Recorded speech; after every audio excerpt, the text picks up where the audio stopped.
जैसा कि कार्यक्रम की शुरुआत में एक विशेष निवेदन आपसे ये किया जाता है कि आपके हाथ में, आपकी जेब में एक बहुत डिस्टर्बिंग एलिमेंट है, वो है मोबाइल।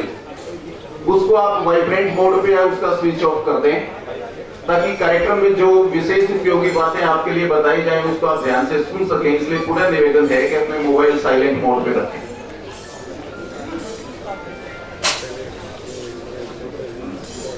अग्रवाल विकास ट्रस्ट एवं जीवन प्रबंधन परिवार उत्कर्ष परिषद की ओर से मैं आप सभी भाई बहनों का हार्दिक स्वागत करता हूं। सारी मनोकामनाएं तभी पूर्ण होंगी जब आप अपने शरीर को अच्छे ढंग से स्वस्थ रख पाएंगे। इस शरीर को स्वस्थ कैसे रखा जाए, इसके लिए हम लोग बार बार अग्रवाल विकास ट्रस्ट में और इस संस्था के माध्यम से सेमिनार करते आ रहे हैं। 2 सेमिनार हम पहले अलग अलग डॉक्टर्स के कर चुके हैं। समझ सही जानकारी आपको मिल सके और अच्छे से आप उसका इलाज करा सके, इसलिए हम लोग हेल्थ अवेयरनेस के प्रोग्राम लेते रहते हैं। जितनी साइंस तरक्की कर रहा है उतनी बीमारियां भी अपना घर बनाते जा रही हैं। जितनी उन्नति होती है उतनी बीमारियां किसी न किसी नए रूप में हमारे सामने आती रहती हैं। इसलिए हमें बिल्कुल लेटेस्ट अपडेट होकर के हर चीज को समझना बहुत जरूरी है। यदि किसी भी स्पेशलाइज्ड डॉक्टर की हमें सेवाएं चाहिए तो हमें बहुत समझदारी से काम लेना पड़ता है। अभी पिछले दिनों इंडियन एक्सप्रेस के अंदर एक घटना आई कि राजस्थान के अंदर एक बहुत सीनियर आईएएस लेवल के पिताजी को कोई एक स्पेसिफिक बीमारी थी। उन्होंने वहां पर उस जिले के सीएमओ से, कुछ और दूसरे चिकित्सा अधिकारियों से बातचीत की, मगर उसका सही निदान वो ढूंढ नहीं पाए। फिर उन्होंने टेलीमेडिसिन की सहायता ली। टेलीमेडिसिन के ऊपर काउंसलिंग करते करते उनको बहुत अच्छे ढंग से ही मालूम चला कि इसका इलाज विदेश में इस डॉक्टर के माध्यम से होगा। वो वहां गए और बहुत अच्छे से इलाज करा करके आ गए। इसी तरीके से जितने भी शहर के अंदर किसी भी बीमारी के जो बहुत प्रतिष्ठित डॉक्टर हैं, अनुभवी डॉक्टर हैं, उनकी सेवाओं का लाभ आपको मिल सके, वो किस तरीके से ट्रीटमेंट देते हैं उसकी जानकारी आपको हो सके, इसलिए हम लोग ये बार बार इस तरह के सेमिनार्स करते हैं। तो मैं पुनः आप सभी का स्वागत करते हुए आज का यह कार्यक्रम शुरू करने जा रहे हैं।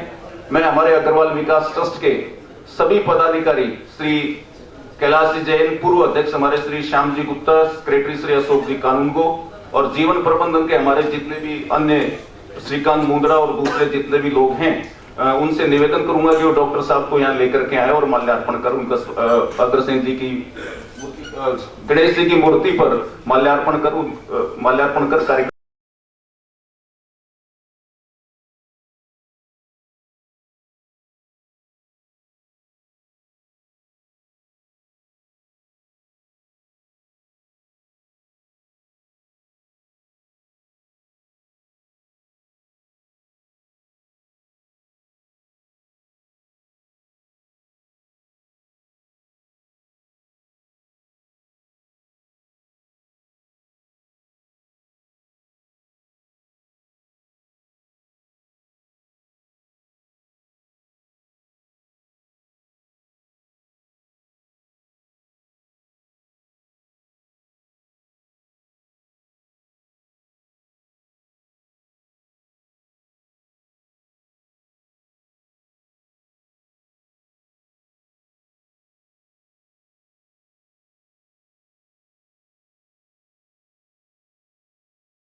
साहब का स्वागत करें।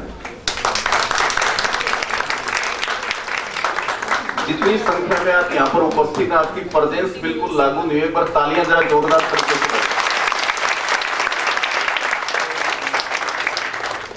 डॉक्टर साहब अपनी बातचीत रखने के पश्चात एक फ्लोर पार्टिसिपेशन होगा। आपके जितने भी सुझाव हैं, शंकाएं हैं, उसके ऊपर डॉक्टर साहब उसका निवारण करेंगे। मैं डॉक्टर साहब से निवेदन करता हूं कि वो आज का कार्यक्रम शुरू करें। डॉक्टर अशोक सूर्यवंशी। सबसे पहले तो सुप्रभात। प्रथम तो मैं बहुत आभारी हूं अग्रवाल विकास ट्रस्ट और जीवन प्रबंधन एवं परिवार उत्कर्ष सोसाइटी का, जो मुझे एक मौका दिया कि मैं आपके समक्ष उपस्थित होकर आज सूरत का पिछले 10 साल में जो डेवलपमेंट हुआ है, या उसमें इवन साइंस को लेकर भी जो इस शहर में नया डेवलपमेंट हुआ है, उसको लेकर हम लोग हमारी बात यहाँ रख सके। और सबसे इम्पोर्टेंट आज की तारीख में ये है कि हम 10 साल के हों या 100 साल के, हम किसी पर निर्भर नहीं रहे, आत्मनिर्भर होकर हमारा काम कर सके। यही एक साइंस की जिंदगी का पर्पस है। और दूसरा एक पर्पस ये बोलते हैं कि prevention is better than cure. बचाव ट्रीटमेंट लेने से ज्यादा अच्छा है बचाव। तो इसीलिए पहले जो मैं स्टार्ट करने वाला हूं वो बचाव के प्रति हमारा पहला टॉपिक है, ऑस्टियोपोरोसिस। अब ऑस्टियोपोरोसिस का मतलब क्या होता है? ये 2 शब्दों से बना है। ऑस्टियो का मतलब होता है बोन, पोरोसिस का मतलब होता है पोला हो जाना, मतलब वीक हो जाना। ऑस्टियोपोरोसिस एक ऐसे ही है जैसे हमारे घर में अगर दीमक लग जाती है तो बाहर तो बहुत बराबर दिखता है और अंदर ही अंदर पूरा लकड़ा खोखला हो जाता है, तो उसी को ऑस्टियोपोरोसिस बोलते हैं। आज की तारीख में अगर हम दुनिया में देखें, अनबिलीवेबली 236 मिलियन पीपल, मतलब करीब करीब 23 करोड़ लोगों को ऑस्टियोपोरोसिस है। ये उन लोगों का डेटा है जो लोग चेकअप कराने आए हैं। अभी जो लोग चेकअप कराने आए ही नहीं हैं, उनका तो कुछ आइडिया ही नहीं है। तो बेसिकली हम पहले के जमाने में ऐसा बहुत बार देखते थे कि हम रोड पे चलते थे तो कोई रोड क्रॉस करता था तो हम देखते थे कि लोग झुक के चलते जा रहे हैं, लकड़ी का उपयोग कर रहे हैं। आज की तारीख में हम पहली बात तो किसी को बोलेंगे ना लकड़ी लेके चलना है तो बोलो डॉक्टर तमेसु क्या बात करते हैं, आप कुछ भी करो बस लकड़ी नहीं लेना है। और ये हकीकत है, हम भी चाहते हैं कि आप बिना सपोर्ट के, बिना किसी एक्सटर्नल सपोर्ट के आप अपनी जिंदगी अपने पैरों पर, अपने कमर पर चल सके। तो ऑस्टियोपोरोसिस मैंने पहले ही कहा था, ऑस्टियोपोरोसिस का मतलब होता है पोरस बोन्स, मतलब कि बोन्स बहुत अंदर से खोखली हो जाती हैं और वो वीक हो जाती हैं और ब्रिटिल हो जाती हैं। कई बार तो वो इतनी वीक हो जाती है कि हम जब आगे झुकते हैं तभी कमर में से कभी आवाज आती है और हमारी बोन कोलैप्स हो जाती है। बहुत बार आप देखेंगे, इवन आप 60-70 इयर्स के जो लोग एजुकेटेड नहीं होते हैं या जो लोग डॉक्टर के पास ट्रीटमेंट नहीं लेते हैं, वो आपसे मिलने आते हैं तो थोड़ा झुक के चलते हैं। बेसिकली वो उनकी कमर के आगे के मन के थोड़े पिचक जाते हैं बोन वीक होने की वजह से, इसलिए वो लोग झुक के चलते हैं। हालांकि सब लोग ये सोचते हैं कि ये बीमारी औरतों के लिए है, लेकिन ऐसा ये कंसेप्ट करेक्ट नहीं है। ये आदमियों में भी होती है। फर्क ये है कि आदमी 20 साल के विंडो पीरियड के लिए इम्यून रहता है फीमेल के मुकाबले। फीमेल में ऑस्टियोपोरोसिस की शुरुआत 35 से हो जाती है, वही चीज मेल में 55 के बाद होती है। और इसीलिए फीमेल बेचारी डांट भी खाती रहती है कि काम तुमसे होता नहीं, थक जाते हो। पर बेसिकली ये कुदरती है, क्योंकि जैसे ही 35 की एज होती है, जो ईस्ट्रोजन हार्मोन होता है फीमेल में, जो कि मेन हार्मोन है आपकी बोन्स को बनाने के लिए फीमेल्स की, और एंड्रोजेंस मेल्स और फीमेल्स में दोनों होता है। फीमेल्स में उसकी मात्रा कम होती है, मेल्स में ज्यादा होती है। उसकी वजह से बोन टर्नओवर ज्यादा रहता है और हेल्दी बोन ज्यादा बनती है, और जो खराब बोन रिजॉर्व होती है वो कम होती है। तो सबसे पहले ये गोल्डन वर्ड्स है कि अगर आपको ऑस्टियोपोरोसिस की शिकायत रहेगी तो आपको कमर में दर्द पहले चालू हो जाएगा। खड़े रहने से नहीं, आप थोड़े देर बैठे और सड़िया जैसे आप आगे झुक के कोई काम करते हो सीधा होते हैं, आपको कमर में पेन हो रहा है, उसका कोई मैकेनिकल, फिजिकल और अगर मेडिकली कोई कॉज नहीं निकलता है, दैट मीन्स आपको ऑस्टियोपोरोसिस हो रहा है। बट बेसिकली हम तब जाते हैं जब उसकी वजह से हमारी लाइफ डिस्टर्ब हो जाती है, तब हम डॉक्टर के पास जाते हैं। अगर हम उससे पहले ही चले जाएं तो शायद फ्यूचर में हमको बहुत साल, शायद डेकेड्स भी डॉक्टर्स की जरूरत नहीं पड़े। अभी ये एक इलेक्ट्रॉन माइक्रोस्कोप से पिक्चर लिया गया है, दोनों सेम एज के लोग हैं, लेकिन आप लेफ्ट साइड में देखेंगे तो बोन्स की जो डेंसिटी है वो बहुत ज्यादा है, और आप राइट साइड में देखेंगे तो बोन की जो डेंसिटी है वो बहुत कम है। आप देखेंगे कि पार्टिकल्स बहुत ज्यादा कंडेंस्ड है लेफ्ट साइड में, और राइट साइड में देखेंगे तो पार्टिकल्स की स्पेस बहुत ज्यादा है, वो ऑस्टियोपोरोटिक बोन है। जबकि आप बाहर से देखेंगे तो आपको बिल्कुल सेम दिखेगी। अब इसके कारण क्या है? जो बोन की जो स्ट्रेंथ होती है वो हमारी मेन 3-4 चीजों पे डिपेंड करती है। नंबर 1, बॉडी कितना नया बोन बना रही है। नंबर 2, कितना बोन हमारी बॉडी में से एब्जॉर्ब हो रहा है, क्योंकि हमेशा 2 से 3 महीने में बोन का टर्नओवर होता रहता है। तो कितना नया बोन आता है, कितना पुराना बोन एब्जॉर्ब हो जाता है, उसके अंदर कितना कैल्शियम और विटामिन D3 अंदर डिपॉजिटेड है, उससे उसकी स्ट्रेंथ का अनुमान लगता है। दूसरा, आज की तारीख में आप देखेंगे गवर्नमेंट कोशिश कर रही है कि सारे, चाहे वो आटा हो या कुछ भी हो, विटामिन A, D ये उसमें साथ उसमें कंबाइन करके तब सब लोगों को खिलाए। एक आपको डेटा बताता हूं, यूएस में 2004 में उन लोगों ने ऐसा देखा कि वो लोग $5 बिलियन खर्चा कर रहे हैं ऑस्टियोपोरोसिस यानी कि कमजोर बोन्स के ट्रीटमेंट के लिए। तो उन्होंने एक एडवाइजरी बोर्ड बनाया, उसमें उन्होंने 2 साल के सर्वे के बाद यह निकाला कि अगर हम ऑस्टियोपोरोसिस से लोगों को बचा सके तो 50% पूरे देश की जो इनकम है वो बच सकती है। तो इस वजह से उन्होंने ऐसा प्लान किया, उस चीज को वो लोग $2 बिलियन पे लेके आए। तो ऐसा उन्होंने निकाला कि इससे अच्छा है, ट्रीटमेंट से अच्छा है बचाव। फिर उन्होंने नेशनल ऑस्टियोपोरोटिक गाइडलाइंस बनाई, जो कि मैं आपको आगे उसके बारे में बताऊंगा। और अभी आजकल देखेंगे mineral water, basically the concept is केवल कैल्शियम जरूरी नहीं होता बोन्स के लिए, बोन्स में और भी बहुत सारी कुछ 11 एलिमेंट्स और होते हैं, वो भी जरूरी होते हैं नई बोन को साथ में रखने के लिए, वो मिनरल्स होते हैं। अभी इंडिया में इसका प्रिवेलेंस देखें, इंडिया में हम लोग 2003 में जागे जब ये पता चला कि ये प्रॉब्लम बहुत बढ़ता जा रहा है। क्यों? क्योंकि उससे पहले तो नॉर्मल एज एक आदमी की इंडिया में 50 से 55 साल थी। आज हम देखेंगे तो नेशनल गाइडलाइंस से कि हमारी इंडिया की एक एवरेज एज 67 है, लेकिन ideally it is almost 76। So India की एज जब हमारे आजादी मिली थी तब एवरेज एज एक इंडियन की 41 ईयर्स थी। आज की तारीख में it has gone up to 76, so almost double हो गई है। इसी वजह से जो एज रिलेटेड बीमारियां हैं वो भी बहुत बढ़ गई हैं। तो 2003 में उन्होंने ऐसा सोचा था कि 2.5 करोड़ लोगों को ये बीमारी होगी, और उन्होंने ऐसा एक्सपेक्ट किया था कि शायद 2013 में वो 3.5 करोड़ हो जाएगी। लेकिन यू वुड बी सरप्राइज्ड कि दुनिया के दूसरे लोगों के मुकाबले हमारे यहाँ ये बीमारी 52% बढ़ गई है इन फीमेल्स और 29% बढ़ गई है इन मेल्स। फिर साइंटिस्ट लोगों ने यह सोचा कि ऐसा क्या कर सकते हैं कि जो बोन्स वीक हो रही है उससे बचा जा सके, या ऐसी कौन सी चीज है जिससे बोन्स ज्यादा वीक होती हैं, और कैसे बोन नई बोन बनेगी, और कैसे पुरानी बोन का हम जो एब्जॉर्प्शन है उसको रोक सकते हैं। तो मैंने पहले ही बताया था कि एक फुल साइकिल बोन रिमॉडलिंग का 2 से 3 महीने में होता है। हालांकि जो यंग लोग होते हैं उसमें साइकिल फास्ट होता है। अभी पहले इसको बोलते थे इट्स अ साइलेंट किलर। क्यों? क्योंकि जैसे बाकी सब बीमारी है वो पता चल जाता है, आप उसका ट्रीटमेंट लेते हैं, जैसे ब्लड प्रेशर है, डायबिटीज है, तो उसका पता चल जाता है। लेकिन ये एक ऐसी बीमारी है जो स्लो पॉइजन की तरह एक्ट करती है, धीमे धीमे धीमे अंदर से हमको खोखला करती जाती है। ये एक स्पाइन का दूसरा इलेक्ट्रॉन माइक्रोग्राफिक एक्सरे है, माइक्रोस्कोपिक।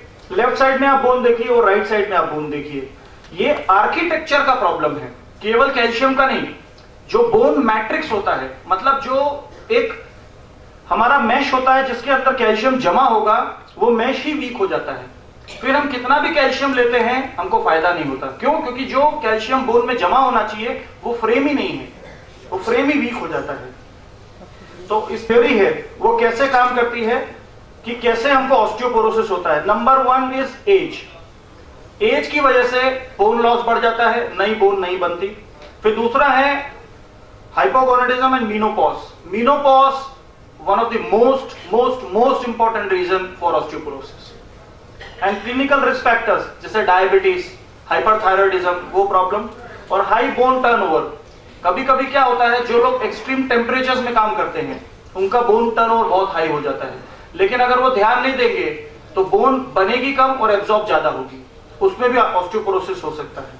अब रिस्क ऑफ ऑस्टियोपोरोसिस उस चीज पे डिपेंड करता है कि आपके जवानी के टाइम पे, जो 25 to 35 इयर्स, जो सबसे इंपॉर्टेंट काम करने के टाइम पे आपने कितना वर्क किया है, वो फ्यूचर डिसाइड करता है कि आपकी बोन की स्ट्रेंथ कितनी रहेगी।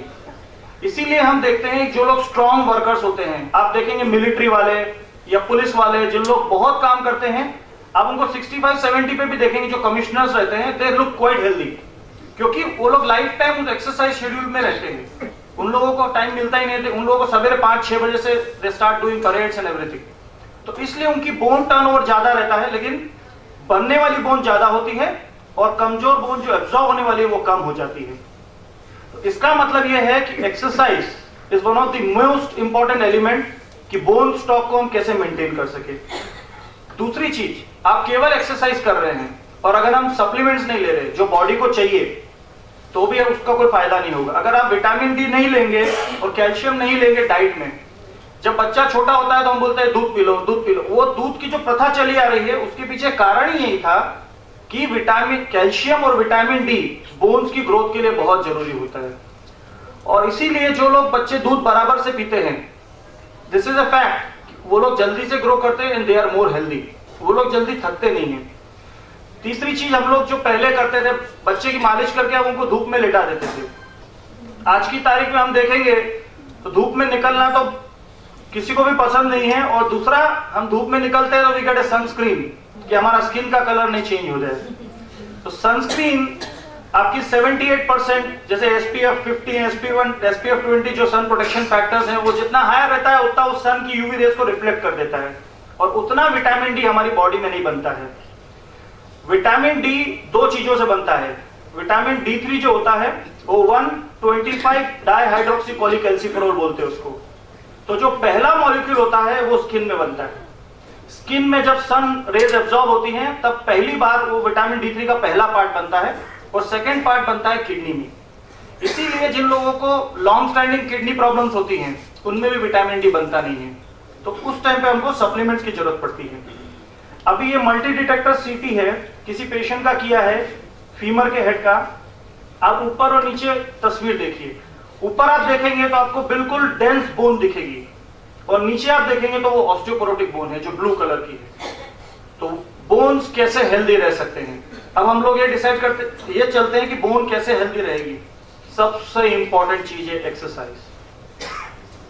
चाहे हमारा ब्रेन हो, हमारी बॉडी हो, जितना यूज करेंगे उतना उसमें स्ट्रेंथ आएगा within physiological limits.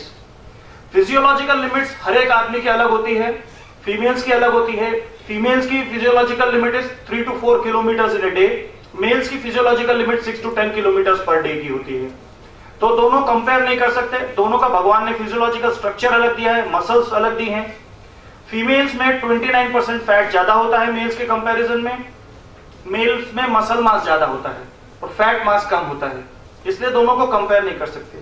Adequate amount of calcium लेना चाहिए, चाहे वो डाइटरी प्रोडक्ट से लें, अगर डाइटरी प्रोडक्ट से नहीं लेना पड़ता है तो फिर हमको गोलियां लेनी पड़ती हैं। And adequate amounts of vitamin D. Vitamin D basically अभी आप सबको देखेंगे, सब डॉक्टर्स बोलते हैं विटामिन डी कराइए, विटामिन डी कम है। बेसिकली विटामिन डी करता क्या है? विटामिन डी एक कैरियर है, वो आप जो भी कैल्शियम खाते हैं उसको ब्लड में से ले जाके बोन में जमा करता है, वो मेन पर्पस है विटामिन डी का। अभी तो एडवर्टीजमेंट में भी आता है, एक बच्चा स्टूल पे बैठ जाता है, डॉक्टर को बुला के बोलता है मम्मी को बोलो मुझे विटामिन डी नहीं देती। सो बेसिकली गवर्नमेंट या जो भी कैंपेन्स चल रहे हैं वो यही है कि हेल्दी हम लोग कैसे रह सकते हैं। ये नेशनल ऑस्टियोपोरोटिक फाउंडेशन की जो गाइडलाइंस है कि किनको हमको ऑस्टियोपोरोसिस के लिए टेस्ट करना चाहिए, ये गाइडलाइंस है। फिर वो लोग ट्रीटमेंट डिसाइड करते हैं according to the age and osteoporotic index. सारी फीमेल्स जो 60-65 के ऊपर हैं उनको ऑस्टियोपोरोसिस के लिए स्क्रीन करना चाहिए। सारे मेल्स जो 70 या उससे ऊपर है उनको उनके करना चाहिए। और women and men who are 50 over 50 जो 50 साल से ऊपर है लेकिन रिस्क फैक्टर्स, अब risk factors means sedentary lifestyle, who are non walkers, diabetic, जिनको थायराइड इश्यूज है, हाइपरटेंशन है, क्योंकि हाइपरटेंशन के लिए भी हम कुछ जो ड्रग्स लेते हैं वो भी ऑस्टियोपोरोसिस कराती है। इवन जो हार्ट के लिए हम बहुत सारी दवाइयां लेते हैं, वार्फेरिन है, ब्लड थिनर्स है, वो भी ऑस्टियोपोरोसिस कराते हैं। और दूसरा, जो पेशेंट्स को 50 की एज में ही जरा सा गिरने पे ही फ्रैक्चर हो जाता है, उनको भी ऑस्टियोपोरोसिस के लिए स्क्रीन करना चाहिए। सबसे अच्छा स्क्रीनिंग मेथड है वो है डेक्सा। डेक्सा का मतलब होता है डुअल एक्सरे एब्जॉर्प्शोमेट्री।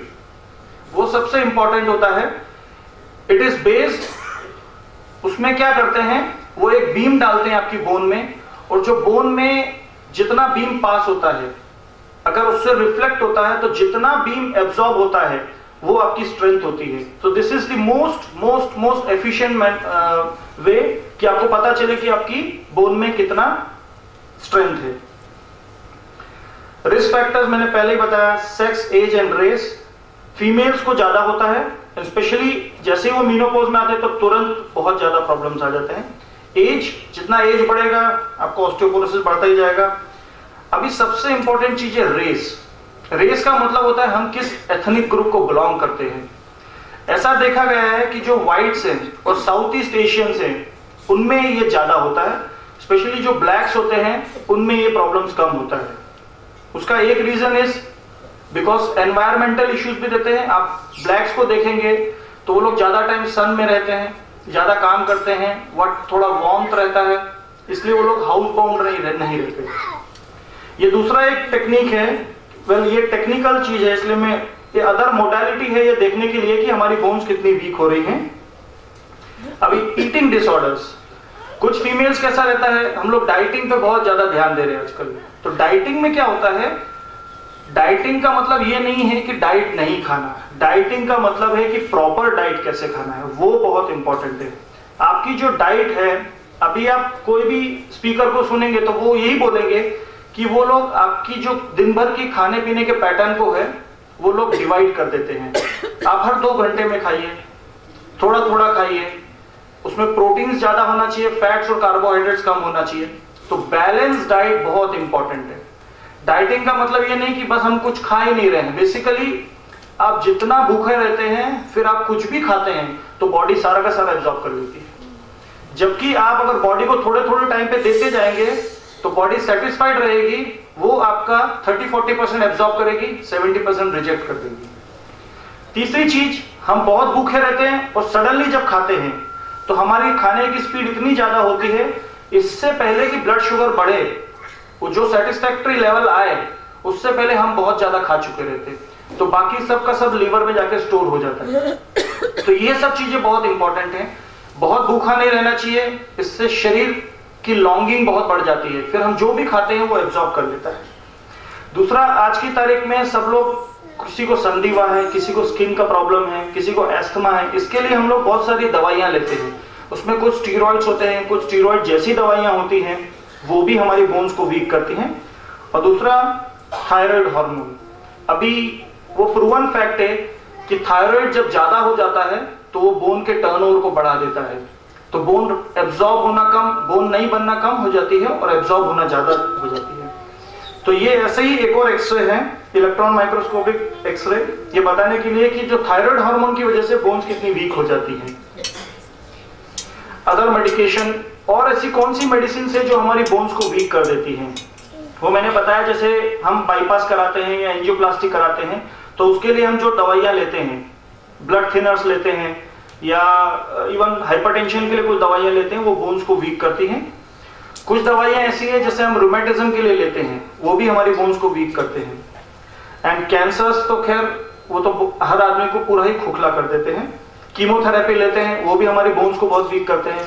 कोई भी कीमोथेरेपी कुछ पर्टिकुलर सेल्स को मारने के लिए होती है, वो हमारे नॉर्मल बॉडी के सेल्स को भी मारती है, और इसलिए जो सेल्स ज्यादा मल्टीप्लाई होते हैं वो उन पे ज्यादा असर करती है।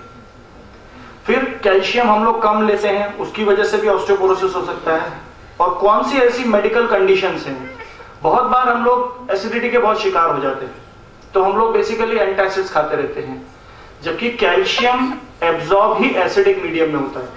तो अगर आपके पेट में एसिड नहीं होगा तो कैल्शियम एब्जॉर्ब नहीं होगा, और इसीलिए हर पेशेंट को हम लोग ये बोलते हैं कि कैल्शियम आपको खाना खाने के बाद खाना है, वेरी इंपॉर्टेंट। और वो भी कोशिश करिए कि आफ्टरनून में खाइए, रात में नहीं खाइए, क्योंकि अगर आप कैल्शियम रात को खा के फिर सोते हैं तो आपको रिफ्लक्स होगा, क्योंकि कैल्शियम ज्यादा एसिड को उसको बनाने की कोशिश करता है। दूसरा, सेडेंटरी लाइफस्टाइल। बोन का एक रूल है, हम बोन को जितना लोड करेंगे बोन उतनी मजबूत हो जाएगी, अगर हम बोन पे लोड नहीं डालेंगे तो बोन्स वीक हो जाएंगी। तो ये सेडेंटरी लाइफस्टाइल आजकल बहुत इंपॉर्टेंट हो गया है ऑस्टियोपोरोसिस के लिए। Vertebral fracture assessment to know the osteoporotic index, अभी एक गाइडलाइंस आई है, उसको बोलते हैं ISFR गाइडलाइंस। उसमें ऐसा है कि अगर ऑस्टियोपोरोसिस की वजह से आपके कमर में फ्रैक्चर हो जाता है तो अगले 5 से 10 साल में आपकी मोर्टेलिटी, आपके जीवन के खत्म होने की संभावनाएं बहुत बढ़ जाती है। तो ये बहुत इंपॉर्टेंट है, क्योंकि गाइडलाइंस इसलिए बनाई जाती हैं कि प्रोग्नोसिस डिटेक्ट करने के लिए और उसका ट्रीटमेंट करने के लिए। तो सबसे इंपॉर्टेंट चीज यही है कि हम कैसे उससे बच सकते हैं। दूसरा, आजकल आप किसी को, बच्चे को बोलेंगे बेटा दूध पी ले, कोल्ड ड्रिंक पी ले, हाँ कोल्ड ड्रिंक तो छोड़ नहीं सकते। छोटे बच्चे आप देखेंगे कोल्ड ड्रिंक में क्या होता है आजकल, पहले बीच में बहुत ऐड आती थी, does not contains BVO, brominated vegetable oil. Basically ये सब क्या करते हैं, ये आपकी बोन्स को वीक कर देते हैं। अगर कोई भी बच्चा, कोई भी आदमी अगर कोल्ड ड्रिंक्स ज्यादा पीता है तो आपके दांत और आपकी बोन्स सबसे ज्यादा असर होने वाला है, और दूसरा आपके स्टमक पे, क्योंकि आपका एसिड का प्रोडक्शन बहुत बढ़ जाएगा। तीसरा है अल्कोहलिज्म। अगर लिमिटेड अमाउंट में कोई भी अल्कोहल कंजम्पशन करता है तो उसकी आयुष 10 साल ज्यादा होती है नॉर्मल आदमी से, लिमिटेड अमाउंट में। लेकिन अगर आप उससे ज्यादा कंज्यूम करते हैं तो आपकी बोन्स वीक हो जाती है। मैं अल्कोहलिज्म को प्रमोट नहीं कर रहा हूं, मैं एक मेडिकल फैक्ट बता रहा हूं। हाँ जी, बिल्कुल ही नहीं पीते उनको तो अच्छा लगता है, उनके लिए बहुत अच्छा है। डिप्रेशन सबसे इंपॉर्टेंट चीज है। जब आप डिप्रेस होते हैं तो आपकी बॉडी में, मैं लोकल लैंग्वेज में कहूंगा कि ऐसे हार्मोन्स प्रोड्यूस होते हैं जो बोन्स को वीक करते हैं। व्हेन यू आर हैप्पी तो आपकी बॉडी में एंडोर्फिन सिक्रेट होते हैं जो कि बोन्स को स्ट्रांग बनाते हैं। So other thing is be happy and make others also happy. So national osteoporotic foundation की गाइडलाइंस ये है कि जो भी विमेन आती हैं जो रिस्क में है या however is about the age of 40-50, सबको आप काउंसल कीजिए, वेरी इंपॉर्टेंट। अभी होता क्या है, पेशेंट आता है, कमर दुखता है, एक एक्सरे कराइए, विटामिन डी कराइए, कल आइए। Basically it is very important to counsel. Counsel से क्या फर्क पता चलेगा, आपकी जो टेस्ट हैं वो 90% वैसे ही कम हो जाएंगे। वो कैसे, पेशेंट से आप पूछते हैं कि आप कितना टाइम खड़े रह के काम कर सकते हैं, वो आपको बताएंगे 10 मिनट, 15 मिनट, 20 मिनट, उसके बाद मुझे बैठना पड़ता है। किस कारण से बैठना पड़ता है, इट इज बैक एक और कोई और रीजन, थकान की वजह से। मतलब आपका डायग्नोसिस वैसे ही बनने लगता है। सबसे पुराने इंडियन इतिहास में जो मेडिकल प्रैक्टिशनर हुए हैं, आपने सुश्रुत का नाम सुना होगा। सुश्रुत ने ऐसा बोला था कि not taking correct history and not explaining to the patient is a crime. इसका मतलब यह है, अगर आप पेशेंट को बराबर टाइम नहीं देते, उनको काउंसल नहीं करते और उनका बराबर डायग्नोसिस क्लिनिकली भी नहीं बनाते, तो मींस आप एक बराबर काम नहीं कर रहे एज ए मेडिकल प्रैक्टिशनर। तो इट इज वेरी इंपॉर्टेंट कि हर पेशेंट से डिटेल हिस्ट्री ली जाए, क्योंकि 80% डायग्नोसिस आपकी हिस्ट्री से ही पता चल जाता है। बाद में आप आपके डायग्नोसिस को कंफर्म करते हैं। मेडिसिन का पर्पस यही है कि एविडेंस मिले तो ट्रीटमेंट कीजिए, क्योंकि अभी अंदाजे वाला काम नहीं रह गया है। और BMD टेस्ट कराना चाहिए for all post menopausal women जिनको फ्रैक्चर्स हुआ है। स्पेशली आप देखेंगे जैसे ही विमेन 40-50 में आती है, रिस्ट में इधर बोन्स में पेन होने लग जाता है, बैक एक होने लग जाता है, ज्यादा टाइम बैठ नहीं पाते, ज्यादा टाइम खड़े नहीं रह पाते, ज्यादा चलने में तकलीफ होता है। So all those women should be screen with BMD। और recommend BMD for post menopausal women जो 65 साल से नीचे हैं, लेकिन जिनको एक या उससे ज्यादा रिस्क फैक्टर है, और सारे विमेन जो 65 साल से ऊपर है, सबको स्क्रीन करना चाहिए। और आइडेंटिफाइंग रिस्क फैक्टर्स एक्चुअली एक फ्रैक्स टूल है, उसमें गाइडलाइन में देयर आर 7 गाइडलाइंस, वो कैसे डायग्नोस करना चाहिए।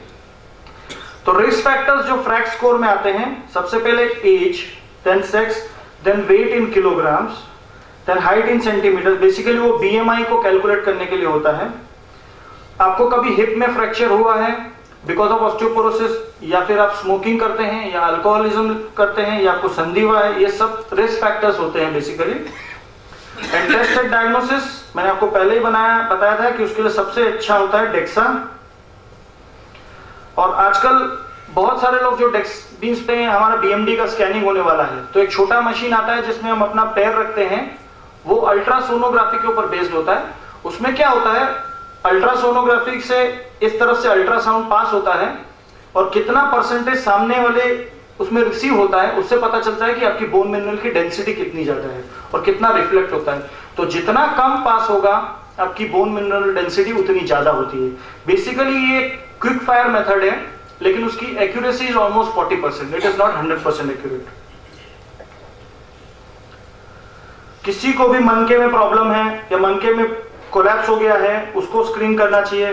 पोस्ट मेनोपॉजल वुमेन जिनको एक रिस्क फैक्टर से ज्यादा है, type 1 diabetes, liver disease, kidney disease, thyroid disease, और जिसको फैमिली हिस्ट्री है कि मदर फादर को बोन्स वीक थे, उनको स्क्रीन करना चाहिए। और अगर अर्ली मेनोपॉज आया तो आजकल हम देखते हैं बहुत लोग हिस्टेक्टॉमी करा लेते हैं बिकॉज जो भी मेडिकल प्रॉब्लम्स होता है उनको। उसमें क्या होता है, अगर हिस्टेक्टॉमी के साथ आपकी ओवरीज भी निकाल देते हैं तो जो हार्मोन आपका ईस्ट्रोजन का रिफ्लेक्स आना चाहिए वो हार्मोन कम हो जाता है, इसलिए ऑस्टियोपोरोसिस बहुत जल्दी आ जाता है। एक पिरामिड है to lead us to the guideline. अब ये 3 स्टेजेस में है, अर्ली, इमीडिएट एंड लेट। अगर अर्ली में आप पाते हैं तो हम क्या गाइडलाइन देते हैं, लाइफस्टाइल चेंजेस। आप एक्सरसाइज कीजिए, वो फिजिकल एक्टिविटी कीजिए और आप गिरने से बचिए। बेसिकली आप एक्सरसाइज करेंगे तो आपकी मसल्स वैसे ही स्ट्रांग हो जाएंगी, तो आपका कभी भी बैलेंस बिगड़ेगा तो आप आपको संभाल सकते हैं। लेकिन अगर आपकी बोन्स वीक है, मसल्स वीक है, तो कहीं भी आपका बैलेंस बनाने में भी आपको प्रॉब्लम हो सकता है।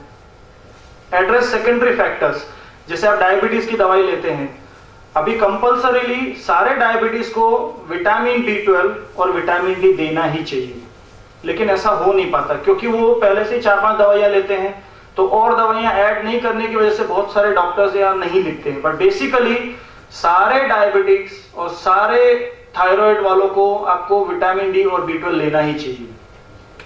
और लास्ट में है फार्माकोथेरेपी, जिसमें बहुत सारे एंटी रिजॉर्प्टिव्स और एनाबॉलिक्स होते हैं। अब हम उसके बारे में दवाइयां डिस्कस करेंगे कि दवाइयां क्या होती हैं। Basically the first and the most important therapy is calcium. Calcium क्या करता है, बेसिकली कैल्शियम जो बोन का फ्रेम होता है उसमें जाके जमा हो जाता है, तो बोन्स को स्ट्रेंथ मिलती है। एडिक्वेट डोज ऑफ कैल्शियम क्या होता है वो अभी मैं बता देता हूं। सबसे adequate dose is 1500 milligram per day, अगर आपका वजन 40 किलो या उससे ऊपर है तो। ये जनरल गाइडलाइन है, लेकिन 40% आपको डाइट से मिलता है। अगर आप मिल्क, पनीर या ऐसी डाइट लेते हैं तो यू गेट 60%, तो आपको 40% फिर बाहर से लेना चाहिए। फर्स्ट कैल्शियम एब्जॉर्प्शन के अलावा अब आपको दूसरी थेरेपी इंपॉर्टेंट होती है, वो आपको डॉक्टर्स की गाइडलाइन में लेनी पड़ती है। The first is the hormone therapy. ये बेसिकली फीमेल्स के लिए होती है जिनको ऑस्टियोपोरोसिस पोस्ट मेनोपॉजल हो जाता है। अगर मूड स्विंग्स बहुत ज्यादा होने लगते हैं फीमेल्स को, अगर मूड स्विंग्स हैं, sometimes they are crying, sometimes they are cranky, कभी कभी वो लोग हंसने खुश रहते हैं, तो यू नीड रिप्लेसमेंट थेरेपी, और ग्रेजुअली उसको धीरे धीरे करके टेपर ऑन करना पड़ता है। बहुत सारी मेडिकेशंस हैं, ये एक्चुअली बिसफॉस्फोनेट्स है, रेलॉक्सीफेन है, सिलेक्टिव ईस्ट्रोजन रिसेप्टर मॉड्यूलेटर्स हैं, कैल्सिटोनिन और टेरिपेराटाइड, और नई नई इमर्जिंग थेरेपीज भी हैं। बेसिकली उसके बारे में मैं अभी डिस्कशन इसलिए नहीं करूंगा क्योंकि मैं बेसिक चीजें आपको बताऊंगा कि बेसिक क्या होता है। तो पहले ही मैंने बताया कि कैल्शियम लेना चाहिए। ये सारी कंट्रीज का नीचे डेटा है, आप देखेंगे ऑस्ट्रेलिया, यूरोप, मेक्सिको, यूके, उसमें सब लिखा हुआ है। उनके इसमें डाइट चार्ट होता है कि आपको इतना कैल्शियम सप्लीमेंट एक्स्ट्रा लेना पड़ेगा अगर आपकी एज 60 ईयर्स से ज्यादा है तो, क्योंकि आपको फूड सप्लीमेंट में इतना ही मिलता है। वहां पर तो फिर भी क्या होता है, they are basically non vegetarians, तो उनको एनिमल सोर्स से भी काफी हद तक प्रोटीन और कैल्शियम मिल जाता है, और इसलिए वहां पे रिक्वायरमेंट कम होता है। जबकि आप इंडिया में देखेंगे तो रिक्वायरमेंट बहुत ज्यादा है, क्योंकि यहाँ पे आज भी काफी जनता वेजिटेरियन होती है। और मैं स्ट्रिक्टली बोल रहा हूँ, I am not recommending non veg food, I am strictly a vegetarian myself. Vitamin D, vitamin D मैंने पहले भी बताया था कि it is very essential to maintain, to increase the bone strength और उसको मेंटेन करना। वो बोन के टर्नओवर को भी मेंटेन करता है, कैल्शियम डिपॉजिट करता है और एब्जॉर्प्शन को कम कर देता है। और ऐसा देखा गया था कि इंडिया में 24% ऑस्टियोपोरोसिस दूसरे कंट्री के मुकाबले ज्यादा होता है, बिकॉज हमारे यहाँ विटामिन डी केवल वेजिटेरियन सोर्स से ही लेना पड़ता है, हम लोग नॉन वेजिटेरियन सोर्स से नहीं लेते। अभी विटामिन डी के बहुत सारे मेटाबोलाइट्स भी आ गए हैं। सबसे पहले कैल्सिट्रायोल, आप आजकल देखेंगे हम लोग कभी कभी जब बहुत ज्यादा ऑस्टियोपोरोसिस होता है तो उनको पंप देते हैं, वो नाक में डालने के पंप होते हैं। बेसिकली वो साल्मोन कैल्सिटोनिन होता है, जैसे हमारे थायराइड ग्लैंड होता है उसमें एक छोटी छोटी झिल्ली और होती है, वो कैल्सिटोनिन बनाती है, वो कैल्शियम को आपकी एब्सॉर्ब करती है और बोन में डिपॉजिट करती है, तो उसका ये काम होता है। और आजकल आपको पहले एक बीच में चला था बिकोस्यूल जेड लेते थे हम लोग, basically zinc and vitamin K2। अभी ये दो चीजें बहुत एसेंशियल हैं आपकी बोन के स्ट्रेंथ को मेंटेन करने के लिए। ये जो कैल्शियम आप लेते हैं उनको डिपॉजिटेड ही रखते हैं और उनको एब्सॉर्ब नहीं होने देते जल्दी से। तो जिंक, छोटे छोटे मिनरल्स भी बहुत इंपॉर्टेंट रोल प्ले करते हैं। बेसिकली आज हम देखेंगे तो हम आरओ वाटर पीते हैं, आरओ का जो पानी पीते हैं उसमें बेसिकली हमारे मिनरल्स सारे फिल्टर आउट हो जाते हैं, बिकॉज उसमें इतनी पतली मेम्ब्रेन होती है कि हम लोग सादा पानी पीने से ज्यादा उसमें अगर हम पिएंगे, सादे पानी से भी कुछ बीमारियां होती हैं लेकिन वो बीमारी इन्फेक्शन रिलेटेड होती हैं, लेकिन अगर आप आरओ पानी पीते हैं तो आपको nutritionally you will be debilitated. तो अभी बहुत सारी कंट्रीज में आरओ वाटर उतना रिकमेंडेड नहीं होता है, या फिर वो मिनरल्स एक्स्ट्रा ऐड कर देते हैं फिल्टर होने के बाद, तो वो चीजों का हमको ध्यान रखना चाहिए। अभी जो विटामिन डी या बोन बनाने की जो प्रक्रिया है दो टाइप की होती है, एक जो बोन को कमजोर होने से रोकती है, दूसरी जो नई बोन बनाती है। तो उनको दो चीजों में डिवाइड किया गया है, एनाबॉलिक एजेंट्स एंड एंटी रिजॉर्प्टिव्स। सारे जो एथलीट्स होते हैं, जो ड्रग एब्यूज के लिए जिनको इल्जाम लगता है, वो सब एनाबॉलिक एजेंट्स लेते हैं। वो ऐसा लेते हैं कि तुरंत 5-7 दिन में ही उनको उनका इफेक्ट आने लग जाता है, क्योंकि उनको जल्दी स्ट्रेंथ चाहिए होती है। तो एंटी रिजॉर्प्टिव्स में आज सबको पता है कि वो सब ट्रेड नेम से जानते हैं कि ऑस्टियोफोर्स लेना चाहिए या फिर रेसिड्रोनेट लेना चाहिए, वो सब लेना चाहिए। और एनाबॉलिक एजेंट्स में आजकल सब लोग इंजेक्शन रोज लगाते हैं, वो एक इंजेक्शन आता है उसको टेरिपेराटाइड बोलते हैं, वो एक एनाबॉलिक एजेंट्स है। इसका मतलब ये नहीं कि वो खराब है, अगर आपका ऑस्टियोपोरोसिस में बीएमडी में -2.5 से ज्यादा आता है तो आपको इंजेक्शन लेना ही पड़ता है, ताकि ऑस्टियोपोरोसिस की वजह से आपको फ्रैक्चर नहीं हो जाए। लाइफस्टाइल एंड होम रेमेडीज, अभी आपने दवाइयां ली, अभी लाइफस्टाइल में क्या चेंजेस करना है? गुड पोस्चर, सीधा बैठना है, अगर आप नहीं बैठ पाते तो टेक सपोर्ट, क्योंकि अगर आप स्लाउच होके बैठेंगे तो आपकी बोन धीरे धीरे बेंड होने लगेगी। अगर आप स्ट्रेट बैठेंगे तो उस पोस्चर को मेंटेन करने के लिए भले आपको सपोर्ट लेना पड़े, लेकिन आपके वर्टिब्रा आगे से कोलैप्स नहीं होंगे। Prevent falls and manage pain, कभी भी जो पेन 2 हफ्ते से ज्यादा हो उसको इग्नोर नहीं करना चाहिए। बहुत सारे ट्रीटमेंट में क्या क्या डोजेस है वो सब दिया हुआ है। सबसे इंपॉर्टेंट, अगर आपको अवेयरनेस नहीं है तो केवल आप ऑस्टियोफोर्स ही लेंगे, हफ्ते में एक बार जो भूखे पेट लेना रहता है, अगर आप वही लेते रहेंगे वही हमारी लाइफ के लिए बहुत इंपॉर्टेंट है। एक्चुअली अभी पूरा ट्रीटमेंट ही चेंज हो गया है। अभी एक कुछ नई दवाइयां यूएस से आने लगी हैं, उसमें उन लोगों ने विटामिन डी और इनको एलेंड्रोनेट दोनों को कंबाइन करके निकाला है, which is the first US FDA approved drug, जो कि स्विट्जरलैंड से आती है। अगर आप वो लेंगे कंटिन्यूअसली 2-3 साल 4 साल लेंगे तो आपको 8 से 10 साल तक स्पाइन की, बैक पेन, बहुत सारे FDA ने क्या क्या रिकमेंडेशंस दिए हैं, ये सब वो दवाइयों के बारे में है। एक नया मॉलिक्यूल है उसको बोलते हैं रेसिड्रोनेट, उसके आगे पामिड्रोनेट, इटिड्रोनेट, ऐसा करके बहुत सारे मॉलिक्यूल्स आए हैं, वो आपको डॉक्टर की सलाह से लेना चाहिए। कैल्सिटोनिन के बारे में भी मैंने बोला था कि वो एक बॉटल में आता है, it is a hormone preparation, अगर आपको तुरंत फायदा चाहिए तो वो हम नेजल स्प्रे ले सकते हैं। और अदर नॉवेल थेरेपीज भी आ गई हैं, उसमें डेनोसुमैब करके है, वो अभी इंडिया में लॉन्च नहीं हुआ है, अभी उसको यूएस FDA अप्रूवल मिला है 2012 में।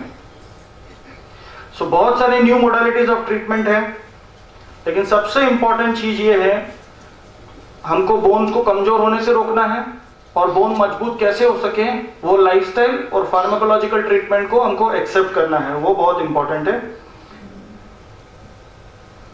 तो अल्टीमेटली लास्ट में यही बोलूंगा कि लास्ट 3 डिकेड में जो डायग्नोसिस और ट्रीटमेंट की जो मोडालिटीज हैं, भले हमारी बीमारियां बहुत बढ़ गई हैं, लेकिन आप देखेंगे तो साइंस ने उन बीमारियों को कंट्रोल करने के लिए बहुत सारे मोडालिटीज भी निकाले हैं। तो science is equally working hard, लेकिन अगर हम उसका लाभ नहीं लेंगे तो साइंस का जो इन्वेंशंस है उनका हमको फायदा नहीं होगा। तो सबसे इंपॉर्टेंट चीज ये है, बचना है तो विटामिन डी, कैल्शियम और एंटी रिजॉर्प्टिव थेरेपी लेना है, एक्सरसाइज करना है, and swimming is the best exercise in the world. अगर आप स्विमिंग कर सकते हैं तो आपकी 10 से 15 साल लाइफ वैसे ही बढ़ जाएगी, क्योंकि आपका 650 मसल्स जो होती है आपकी बॉडी में, वो सारे की सारी केवल स्विमिंग में यूज होती हैं। और दूसरा, आपकी लंग कैपेसिटी बहुत बढ़ जाती है, आपका हार्ट बहुत स्ट्रांग हो जाता है। और मोस्ट इंपॉर्टेंट थिंग जो हमारे लिए डिसएडवांटेज है वो ये है कि आपका नी पेन चला जाएगा। तो आपका नी में बहुत फायदा हो जाएगा, क्योंकि it is the only exercise in which joint पे लोड नहीं पड़ता है, केवल मसल्स पे लोड पड़ता है। तो जब जॉइंट पे लोड नहीं पड़ता है तो जॉइंट की लाइफ बहुत बढ़ जाती है। Thank you. Thanks you.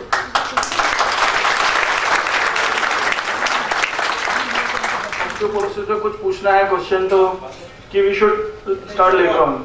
Okay, so बोलते हैं ना अभी का hot topic, the most hot topic right now in the world is heart problems, cancer, basically cancer भी अभी बहुत बढ़ गया है, एंड आर्थराइटिक प्रॉब्लम्स।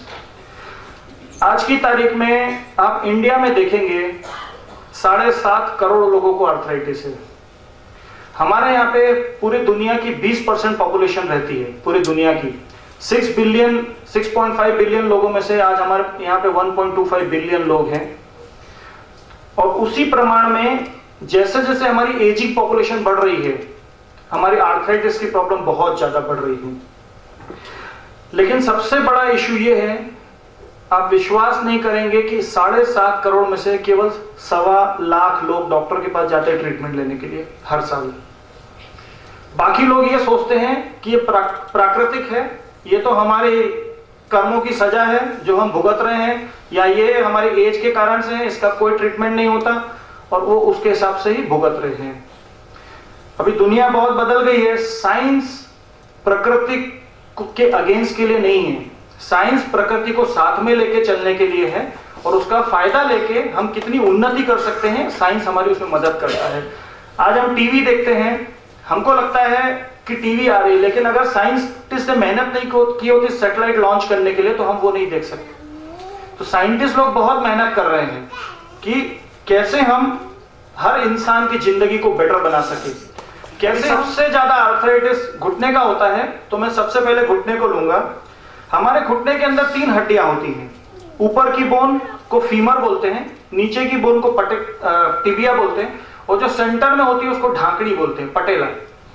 तो सबसे पहले जब पेशेंट आपके पास आएगा ना, तो यही कंप्लेन करेगा, अगर शुरू में आता है कि खटखट खटखट नहीं आवाज आती है। बेसिकली क्या होता है, अगर हम एक्सप्रेस वे में गाड़ी चलाते हैं, जहां एकदम गाड़ी एकदम स्मूथ चलती है, जहां पर उसमें खड्डे आने लगते हैं तो खड़खड़ चालू हो जाता है गाड़ी का। तो दैट इज द फर्स्ट निशानी कि अब हमको आगे चल के आर्थराइटिस हो सकता है।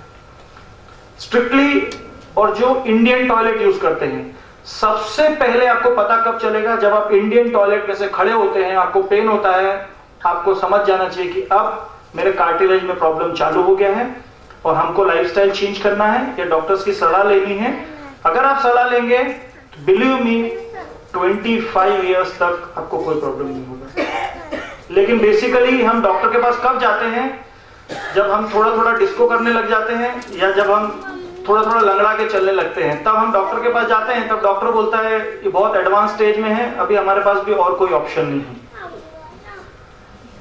तो जो गादी होती है वो 3 जगह पे होती है, ऊपर और नीचे की बोन के बीच में, और एक ढांकड़ी पे गादी होती है। अभी आर्थराइटिस, हम लोग ऐसा बोलते हैं, हमारे जो बॉस थे, टीचर थे, वो ऐसा बोलते थे कि 70 साल के बाद अगर किसी को कैटरैक्ट और आर्थराइटिस नहीं हो तो वो नॉर्मल इंसान नहीं है, वो एबनॉर्मल है, क्योंकि ये फिजियोलॉजिकल प्रोसेस है, ये हर एक के साथ होना है। लेकिन आज की तारीख में हम लोग इस प्रोसेस को लंबा सकते हैं, हम लोग हमारे नेचुरल चीजों को काफी सालों तक जिंदा रख सकते हैं। और आज की तारीख में जहाँ पे बहुत सारे पेरेंट्स अकेले रहते हैं या बच्चे अकेले रहते हैं, पेरेंट्स अलग जगह रहते हैं, बच्चे दूसरी जगह जॉब करते हैं, तो आज की तारीख में दुनिया में अकेले रहना, वो भी किसी पे बिना निर्भर हुए रहना बहुत जरूरी है। आत्मनिर्भर होना बहुत जरूरी है, हम किसी पे डिपेंडेंट नहीं हो सकते। पहले के जमाने में अलग था कि हमको पानी का गिलास से लेके सब कुछ हमको हाथ में मिल जाता था। अभी हम लोगों को जिंदगी ऐसी जीनी है कि हमको अभी आर्थराइटिस, या वो दो शब्द से बना है। आर्थ्रोस का मतलब होता है जॉइंट और आइटिस का मतलब होता है सूजन आना। जैसे हमको टॉन्सिल्स में तकलीफ होती है तो हम बोलते हैं टॉन्सिलाइटिस हो गया है, अपेंडिक्स में तकलीफ होती है तो अपेंडिसाइटिस हो गया है। वैसे ही जब नी जॉइंट या कोई भी जॉइंट में तकलीफ होती है तो उसको बोलते हैं आपको आर्थराइटिस हो रहा है। अभी हम लोग चाहते हैं कि आप सब लोग एजुकेट हो जाएं कि बेसिकली जब आप एक्सरे खुद देखें तो आपको पता चल सके कि आपको प्रॉब्लम क्या है। अभी ये एक नॉर्मल आदमी का एक्सरे है, आप इधर भी गैप दे सकते हैं, वहां पर भी गैप दे सकते हैं। बेसिकली मेरे पास बहुत सारे पेशेंट आते हैं, मारा घुटन में गैप पड़ी क्यों है, समझ पाया कि आपके घुटने में गैप पड़ कैसे जाता है। नहीं मींस जो बिल्डिंग है वो लंबी नहीं हो सकती, इट कैन कोलैप्स।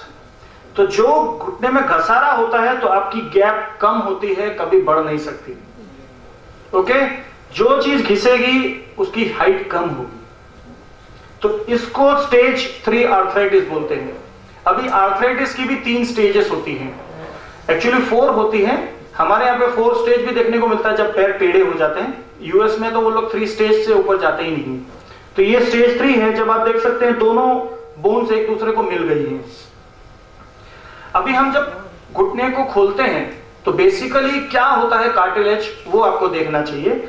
ये लेफ्ट साइड में आप देखेंगे, मतलब आपके राइट साइड में, तो यहां पर कार्टिलेज दिखता है, और उधर देखेंगे तो पूरा कार्टिलेज घिस गया है। तो वो जो घिस गया कार्टिलेज कैसा होता है, जैसे हमारी चमड़ी निकल जाए और उसको कोई घिसता रहे तो जो हमको बर्निंग पेन होता है वैस टाइप का पेन होता है। लोग कंप्लेंट करते हैं कि अंदर कोई वस्तु घोंचाई छे, बड़े छे, इस टाइप के जो डिस्क्रिप्शन देते हैं बेसिकली वो ये कि 2 रफ सरफेस आपस में टकरा रहे हैं। पर हमारे पास लोग कब आते हैं, इस स्टेज पर, जब आपका पूरा नी खत्म हो जाता है, आपके नी में इतने बड़े बड़े होल्स हो जाते हैं, बोन्स एकदम वीक हो जाती है, तब आते हैं जब कुछ उसमें बचता ही नहीं है। फिर जब हम सर्जरी करते हैं, फिर हम हमारा एक्सपेक्टेशन ऐसा रहता है कि हम जब 30-40 साल पहले जैसे थे वैसे हो जाए। इट इज वेरी डिफिकल्ट, क्योंकि उसमें जॉइंट का कसूर नहीं होता है, उसमें आपकी मसल्स उतनी वीक हो जाती हैं, उनमें स्ट्रेंथ नहीं आ पाती। जो नॉर्मल होने के लिए जो स्ट्रेंथ चाहिए वो नहीं आ पाती, क्योंकि हमने बहुत टाइम तक ऐसे जॉइंट पे अपना नी चलाया है, इसलिए वो स्ट्रेंथ वापस नहीं आती है। और ये तो टिपिकल हम पिक्चर देखते ही हैं, हर घर में आसपास में ये दिखता ही है कि ये क्लिनिकल पिक्चर है। ये स्टेजेस ऑफ आर्थराइटिस है। आप इधर देखेंगे तो उसको स्टेज 2 बोलते हैं, जहां पर जॉइंट में थोड़ा 2 से 3 मिलीमीटर का स्पेस दिख रहा है, और आप उधर राइट में देखेंगे तो दोनों स्पेस जॉइंट हो गए, उसको स्टेज 3 बोलते हैं। अब सब लोग ये बोलते हैं ये प्रॉब्लम इंडिया में क्यों ज्यादा है। बेसिकली ऐसा नहीं है, ये प्रॉब्लम इंडिया में कम उम्र में आ जाता है। ये प्रॉब्लम है, एक एवरेज आदमी की गादी यूएस में या कोई भी कंट्री में उनकी average age of knee replacement is 65 years, और हमारे इंडिया में वो 52 इयर्स है। तो ये हमारे यहाँ क्यों प्रॉब्लम आ जाता है। नंबर 1, ऐसा बोलते हैं कि जब हमको प्रॉब्लम होता है उसके बावजूद अगर हम ग्राउंड पे बैठते हैं तो आपको आर्थराइटिस बहुत जल्दी आ जाएगा। इसका मतलब ये नहीं कि जब हम नॉर्मल है नीचे बैठते हैं तो आपको आर्थराइटिस हो जाएगा। एक बार जब आपको पेन चालू हो गया उसके बावजूद अगर आप नीचे बैठते हैं, क्योंकि क्या होता है, जैसे रोड में एक खड्डा है, जितनी बार गाड़ी उसके ऊपर से जाएगी वो खड्डा बढ़ता जाएगा। वैसे ही जैसे ही हमारे नी में आर्थराइटिक प्रोसेस चालू हुआ, अगर हम उसके ऊपर एबनॉर्मल लोड डालेंगे तो वो कार्टिलेज का घिसना बढ़ते ही जाएगा। क्लाइंबिंग स्टेयर्स, इसका मतलब है कि एक बार आर्थराइटिस आपको हो रहा है, उस समय आप बोन्स को, मसल्स को मजबूत किए बिना अगर चलेंगे तो आपको आर्थराइटिस का प्रोसेस जल्दी हो जाएगा। Indian toilets, well this is a matter of research. I think इसके पीछे तो अभी फर्स्ट टाइम जब आपको आर्थराइटिक का प्रोसेस तभी पता चलेगा जब आप इंडियन टॉयलेट में से ऊपर उठते हैं। Obesity 110%, weight has got direct correlation with cartilage के जो घिसने के ऊपर है। हमारा वेट जितना ज्यादा होगा उतना जल्दी कार्टिलेज घिसेगा। कॉम्प्लिकेटेड पेशेंट्स, आजकल थायराइड, डायबिटीज, ये सब प्रॉब्लम्स हैं। और हेरिडिटरी 100%, अगर हमको अनुवांशिक है तो हमारे अंदर भी आने का चांस बहुत ज्यादा होता है। कभी कभी क्या होता है, बहुत सारे लोग यहाँ रहते हैं और उनके मदर फादर बाहर रहते हैं, कोई भावनगर में है, कोई कहीं और है, कोई राजस्थान में है, तो वहां से एक्सरे आ जाते हैं कि देखिए इसमें क्या करना है। बिलीव मी, केवल एक्सरे से ये डायग्नोसिस बन सकता है कि चलिए आपको ये प्रॉब्लम है, लेकिन उसके बेसिस पे पूरा ट्रीटमेंट नहीं करना चाहिए।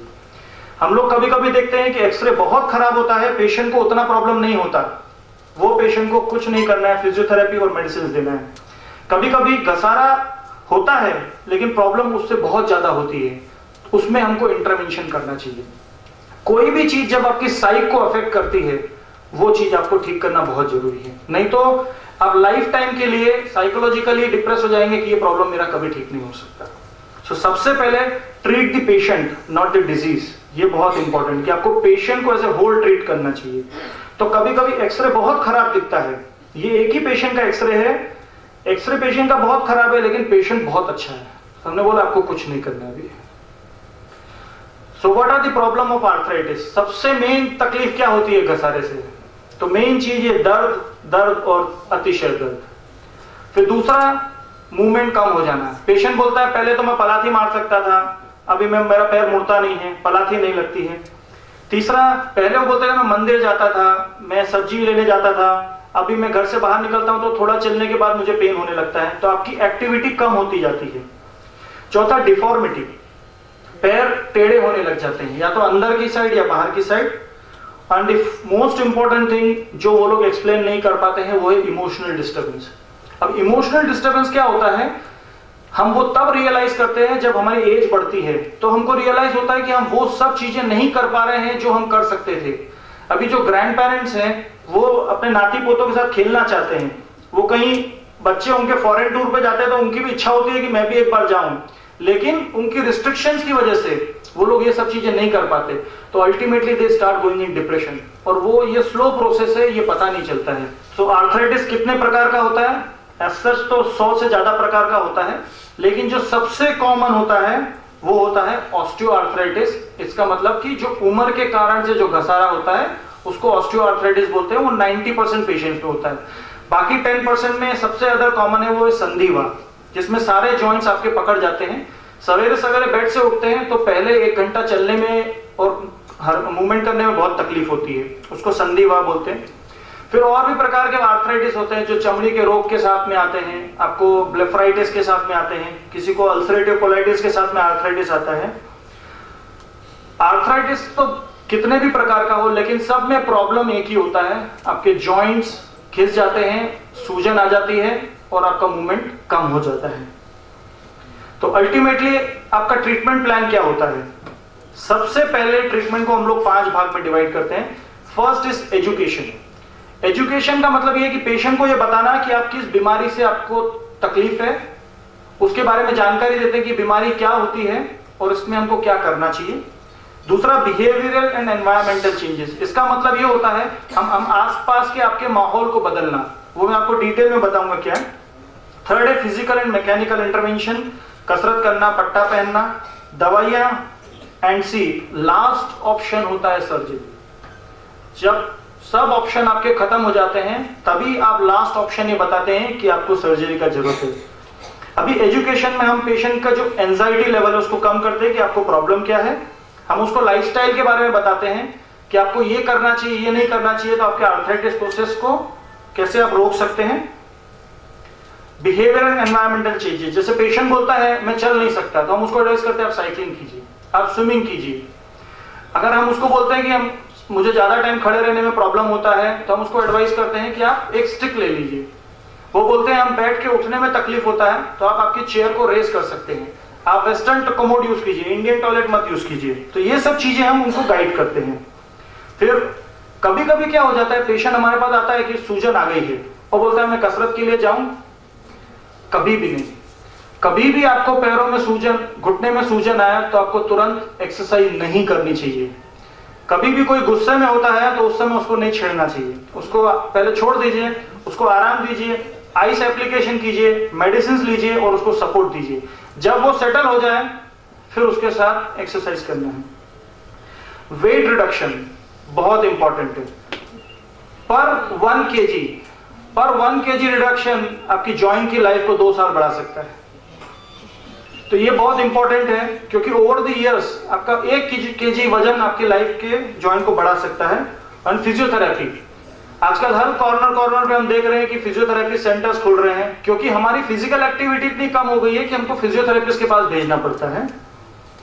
और फिजियोथेरेपी कई प्रकार की होती है, इसीलिए हम भेजते हैं ताकि आप अंडर गाइडेंस करें कि कौन सी मसल्स आपको स्ट्रॉन्ग करना है, कौन सी मसल्स पे ध्यान देना है, कौन सी मसल्स को स्ट्रेच आउट करना है, कौन सी मसल्स को स्ट्रेंथन करना है।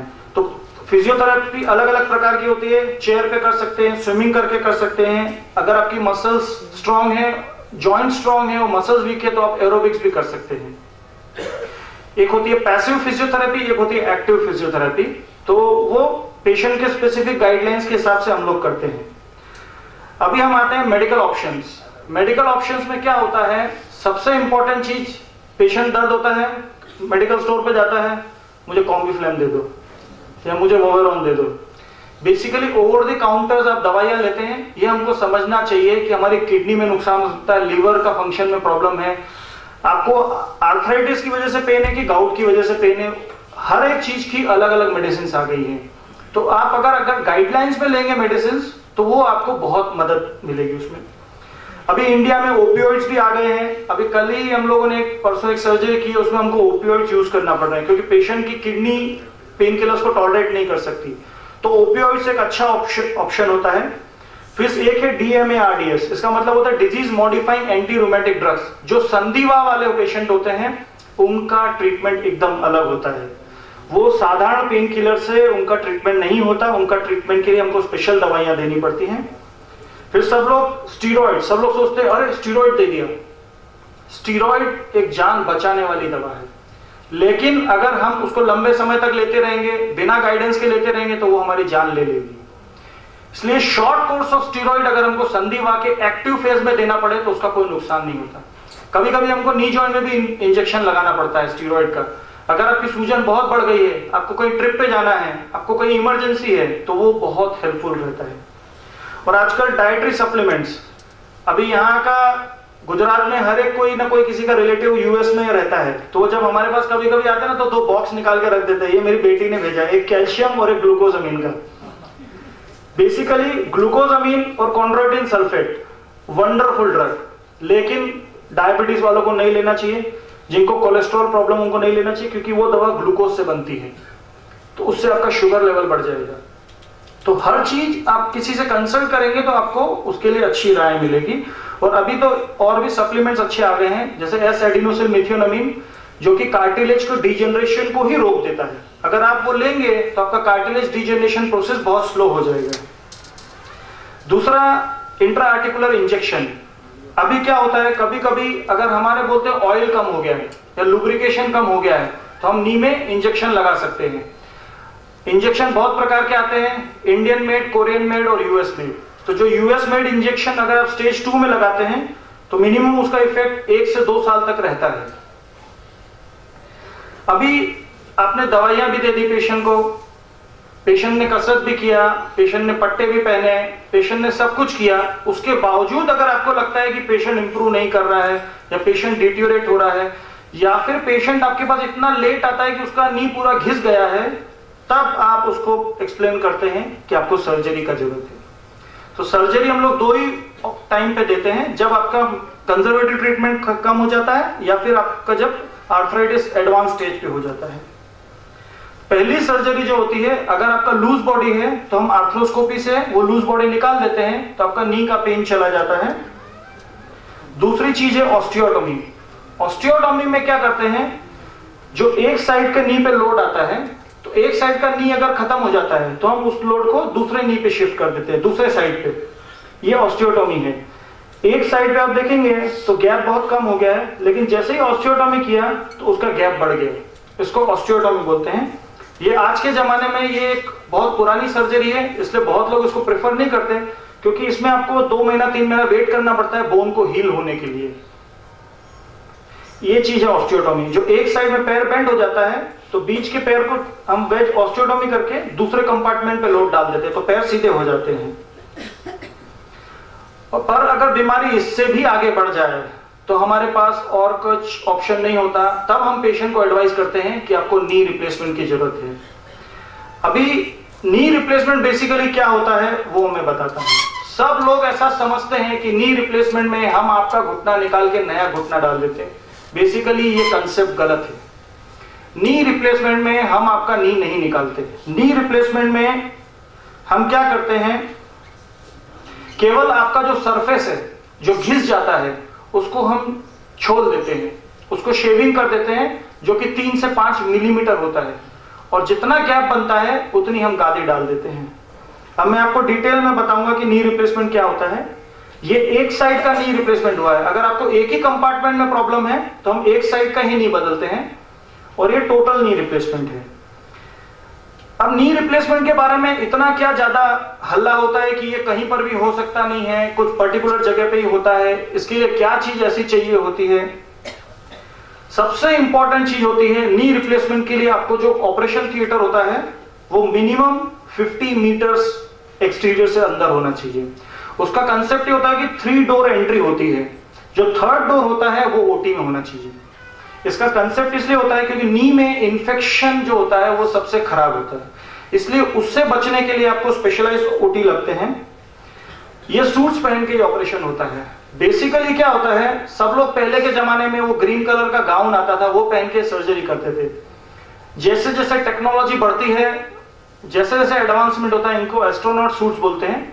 इसमें क्या होता है, जो आप सांस भी लेते हैं, जो सांस भी आप लेते हैं वो आपके गाउन के अंदर चली जाती है, और गाउन के अंदर से वो टेबल के नीचे चली जाती है। और फिर ये एक स्पेशल ऑपरेशन थिएटर होता है जिसमें चारों कॉर्नर्स पे सक्शन लगे होते हैं, जो आपकी एयर को सक कर देते हैं। ऊपर से एयर फिल्टर होके आती है। तो जो ये एयर फिल्टर होके आती है ये हमारे लंग्स से भी 3 गुना स्ट्रांग होती है। मतलब हमारा जो लंग्स होता है वो 0.9 फिल्टर करता है, ये है वो 0.3 फिल्टर करता है, तो वो 3 गुना ज्यादा स्ट्रांग फिल्टर्स होते हैं, इसलिए ये सिस्टम अच्छा है। अब लेटेस्ट डेवलप बोलते हैं कि हम कंप्यूटराइज्ड नी रिप्लेसमेंट करते हैं। अब what is that computerised knee replacement is कि हम एक एक्सटर्नल गाइडलाइन होती है जो कि पूरी सर्जरी में हमको गाइड करता है कि हमको नी रिप्लेसमेंट कैसे करना चाहिए। पहले नी रिप्लेसमेंट क्या होता है, ये उसका एक एनिमेटेड वीडियो है। ये देखिए, हमने आपका बोन नहीं निकाला, केवल आपके बोन को छोल दिया है। ये ऊपर का जो घिसा हुआ पोर्शन है उसको हम लोग छोल देते हैं। ये आपकी ट्रे है और ये आपकी गादी है, जो कि 6, 8, 10, 12 2-2 मिलीमीटर के डिफरेंस पे आती है। ये आपकी ढांकनी है, उसके हम अंदर के पोर्शन को छोल देते हैं करीब 7 मिलीमीटर।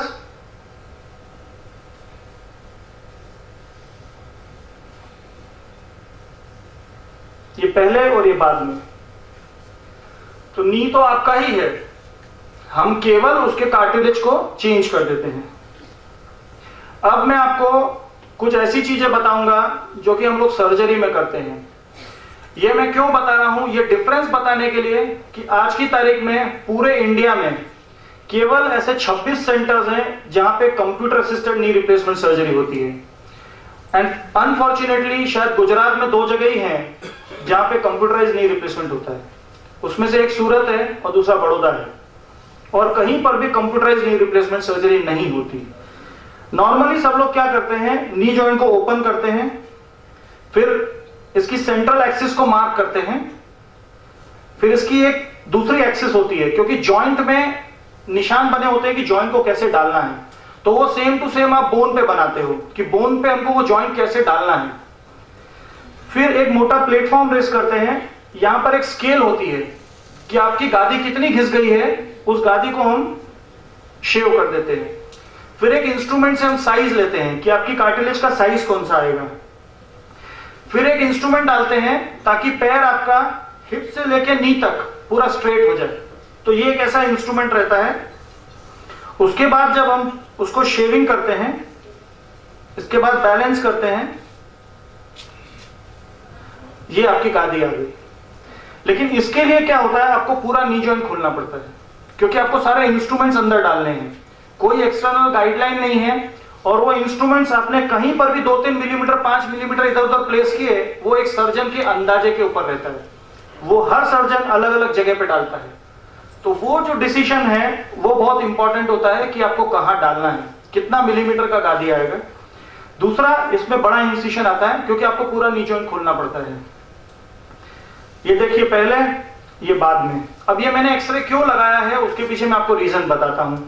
ये सर्जरी भी मैंने ही की है, ये 2003-4 की बात है, तब हमारे पास नेविगेशन सिस्टम नहीं था। मैंने दोनों पैर ऑपरेट किए, लेकिन आप राइट वाला देखेंगे तो बिल्कुल सीधा है, लेकिन आप लेफ्ट वाला देखेंगे तो 2 डिग्री, ओनली 2 डिग्रीज वो थोड़ा सा बाहर की तरफ है। क्यों? क्योंकि वो गाइडलाइन इंस्ट्रूमेंट्स ने दिए थे, जो कि हमारे ऊपर बेस रहता है कि हम उसको कहां डालना चाहते हैं।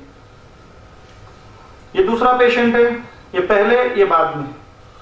पैर चेक करते हैं हम लोग, सीधा हो गया, ये पहले ऑपरेशन के 2 दिन के बाद, ये पहले ये बाद में। दूसरा पेशेंट, ये पहले ये बाद में। फिर यूएस में उन्होंने ऐसा देखा कि ऐसा क्यों हो रहा है कि कुछ नी रिप्लेसमेंट 10 साल चलते हैं, कुछ 25 साल चल रहे हैं। तो उन्होंने क्या किया, 10,000 पेशेंट को बुलाया, उनके सबके एक्सरेज लिए, और उन्होंने एक गाइडलाइन बनाई। उन्होंने ये देखा कि जिस किसी आदमी का नी 3 डिग्री और 3 मिलीमीटर एक्यूरेट था, वो नी ज्यादा चल रहा था। और इसका मतलब क्या हुआ, उन्होंने ये देखा कि 60 to 65% ऑफ द जॉइंट्स वो 3 डिग्री के माप से बाहर थे, केवल 30 to 35% अलाइन थे, बाकी सब जॉइंट उसके बाहर थे। तो उन्होंने ये निष्कर्ष निकाला कि किसी भी 2 आदमी के लिए सीधी लाइन एक सीधी नहीं होती है, हर आदमी सीधी लाइन अलग बनाता है। तो उन्होंने ऐसा सोचा कि कुछ ऐसे गाइडलाइन निकाले जाएं या कुछ ऐसी इंस्ट्रूमेंट निकाला जाए जिससे आपका नी एकदम परफेक्ट हो जाए, अलाइनमेंट परफेक्ट हो जाएगा। तो आपकी जो चाल है, कुछ कुछ लोगों को ऑपरेशन के बाद भी चाल थोड़ी ऐसी रह जाती है, वो अलाइनमेंट इश्यू की वजह से। उसके लिए फिर उन्होंने कंप्यूटर को निकाला, एक नेविगेशन सिस्टम। आज की तारीख में आप देखेंगे तो जो हम एरोप्लेन्स फ्लाई करते हैं तो वो नेविगेशन सिस्टम से फ्लाई करते हैं, उनको जीपीएस से पता होता है कि उनका फ्लाइट अर्थ से कितना ऊपर है। वो लोग जब लैंड करते हैं तो वो लोग नीचे नहीं देखते, वहां पे एक स्क्रीन होती है, वो बताता है कि आपका प्लेन धरती से कितना ऊपर है। फिर वो उस नेविगेशन कंट्रोल में, गाइडेंस में वो लोग नीचे प्लेन लैंड करते हैं। तो उसी को नेविगेशन सिस्टम बोलते हैं। उससे हमको क्या हो सकता है, हम जॉइंट की लाइफ बढ़ा सकते हैं, अलाइनमेंट परफेक्ट कर सकते हैं, और जो जॉइंट जल्दी घिसता है उसको रोक सकते हैं। अब कंप्यूटर असिस्टेड सर्जरी को हम डिफरेंट तरीके से यूज कर सकते हैं। It is based on satellite navigation technology. आज हम बहुत सारे लोग क्रिकेट देखते हैं, उसमें देखते हैं कि एम्पायर ने बोल दिया कि आउट है, बाद में हम डिसीजन थर्ड एम्पायर को रेफर करते हैं तो बोलते हैं नॉट आउट है। यहां पर हम ह्यूमन लाइफ्स के साथ खेल रहे हैं, ये एक मैच की बात होती है, लेकिन यहां पे हम इंसान की जिंदगी के साथ खेल रहे हैं। उसमें एक ही चांस होता है, ऐसा नहीं कर सकते कि चलो अब ये गलत हो गया उसको खोल के दोबारा कर दो। It is not like that. आपको एक ही चांस मिला है, आपको उसमें ही एक परफेक्ट शॉट देना है। ये कैमरा होता है, ये स्क्रीन है, इसके बहुत टाइप के सिस्टम्स होते हैं। हम क्या करते हैं, ये जो सेंसर्स हैं वो आपके नी जॉइंट पे लगा देते हैं, उसको सेंसर्स को कैमरा कैच करता है और पूरा आपका जो नी है वो कंप्यूटर स्क्रीन पे आ जाता है। अभी ये क्या होता है वो मैं आपको बताता हूं। हमारा पर्पस ये होता है नी जॉइंट का कि हिप से लेके एंकल तक आपका जॉइंट एकदम स्ट्रेट हो जाना चाहिए, जो कि भगवान ने 4 डिग्री से लेके 60 डिग्री हर एक आदमी को अलग अलग दिया है। तो वो मैं कैसे डिसाइड करूंगा कि वो एंगल क्या है, वो आपकी बोन डिसाइड करती है। इसीलिए ये जो नी रिप्लेसमेंट सर्जरी कंप्यूटराइज होती है, ये ऑलमोस्ट लाइव सर्जरी जैसा चलता रहता है। कंप्यूटर ही आपके हिप को डिसाइड करता है और वो आपके हिसाब से एक पूरा मॉडल बनाता है। कैसे? ऐसे। अभी कंप्यूटर स्क्रीन पे आ जाता है कि आपका पैर 31.5 डिग्री टेढ़ा है, ये दोनों लाइन मिल नहीं रही है। अब हम क्या करेंगे, पूरी सर्जरी कंप्यूटर गाइडेड करेंगे। कैसे? हम पूरी बोन की इंफॉर्मेशन आपके कंप्यूटर को देते हैं, तो कंप्यूटर एक 3D मॉडल बनाता है कि आपका जो गादी है वो 2.5 मिलीमीटर का आपका उसकी लेंथ है और 10 मिलीमीटर उसकी हाइट है और वो लोएस्ट पॉइंट है और ये आपका सेंटर ऑफ द बोन है। तो आपको पूरी सर्जरी कंप्यूटराइज करनी है। फिर जब हम इसको शेव करते हैं तो कंप्यूटर आपको एक्यूरेसी देता है। आप एकदम राइट साइड में देखेंगे तो कंप्यूटर ये बता रहा है कि आप कितने एक्यूरेट हैं। तो वो बता रहा है 0.9 डिग्री, 0.2 डिग्री और 0.3 मिलीमीटर। यहां पे हम 1 डिग्री और 1 मिलीमीटर की बात कर रहे हैं। फिर से हम बैलेंस करते हैं तो यहां अभी नी 9.5 डिग्री टेढ़ा है, ऊपर 2.5 मिलीमीटर का गैप है और यहाँ पे 10 मिलीमीटर का गैप है। फिर हम आपके ऊपर की कार्टिलेज की इंफॉर्मेशन देते हैं, कंप्यूटर एक मॉडल बनाता है। अभी देखिए क्या हो गया, क्या दिखता है। The most important thing is आप एंगल देखिए, एंगल इज 0 डिग्री और जो गैप्स हैं वो इक्वल हो गए। सो दोनों में डिफरेंस इज 0.5 मिलीमीटर। उसमें 20.5 है, इसमें 20 मिलीमीटर है and this is the accuracy. इससे क्या होता है, आपका अलाइनमेंट परफेक्ट आएगा, आपकी कार्टिलेज 10 साल ज्यादा चलेगी। हाथ से सर्जरी करने के इससे अलावा अगर आप कंप्यूटराइज नी रिप्लेसमेंट करते हैं तो आपकी सर्जरी ज्यादा चलेगी। आपको पूरा नहीं खोलना पड़ता है, आपको थोड़ा सा खोलना पड़ता है, उसमें ब्लड लॉस कम होता है, रिकवरी फास्ट आती है और मसल्स को हमको काटना नहीं पड़ता। नहीं तो नॉर्मली हमको मसल्स को काट के अंदर जाना पड़ता है। ये 80 ईयर ओल्ड है, ये पहले ये बाद में, अनदर पर्सन दोनों नहीं पहले और एक साथ करने के बाद, ये ऑपरेशन के 2 महीने के बाद। अभी मैं आपको कुछ वीडियोस भी दिखाता हूं कि पेशेंट कैसे हमारे पास आते हैं, कितनी उम्र वाले भी आते हैं। अभी इनका उम्र देख के आपको क्या लगता है, इनका उम्र आपको कितनी लगती है? She has a 4.5-year-old son. She is 28. इनको संधिवा है actually, and this is her post-op status. Just show it fast. ये ऑपरेशन के बाद।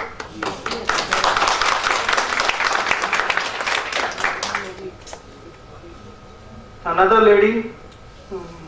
ये बहुत कॉमन है actually, usually 80% of the patients हमारे पास ऐसे ही आते हैं।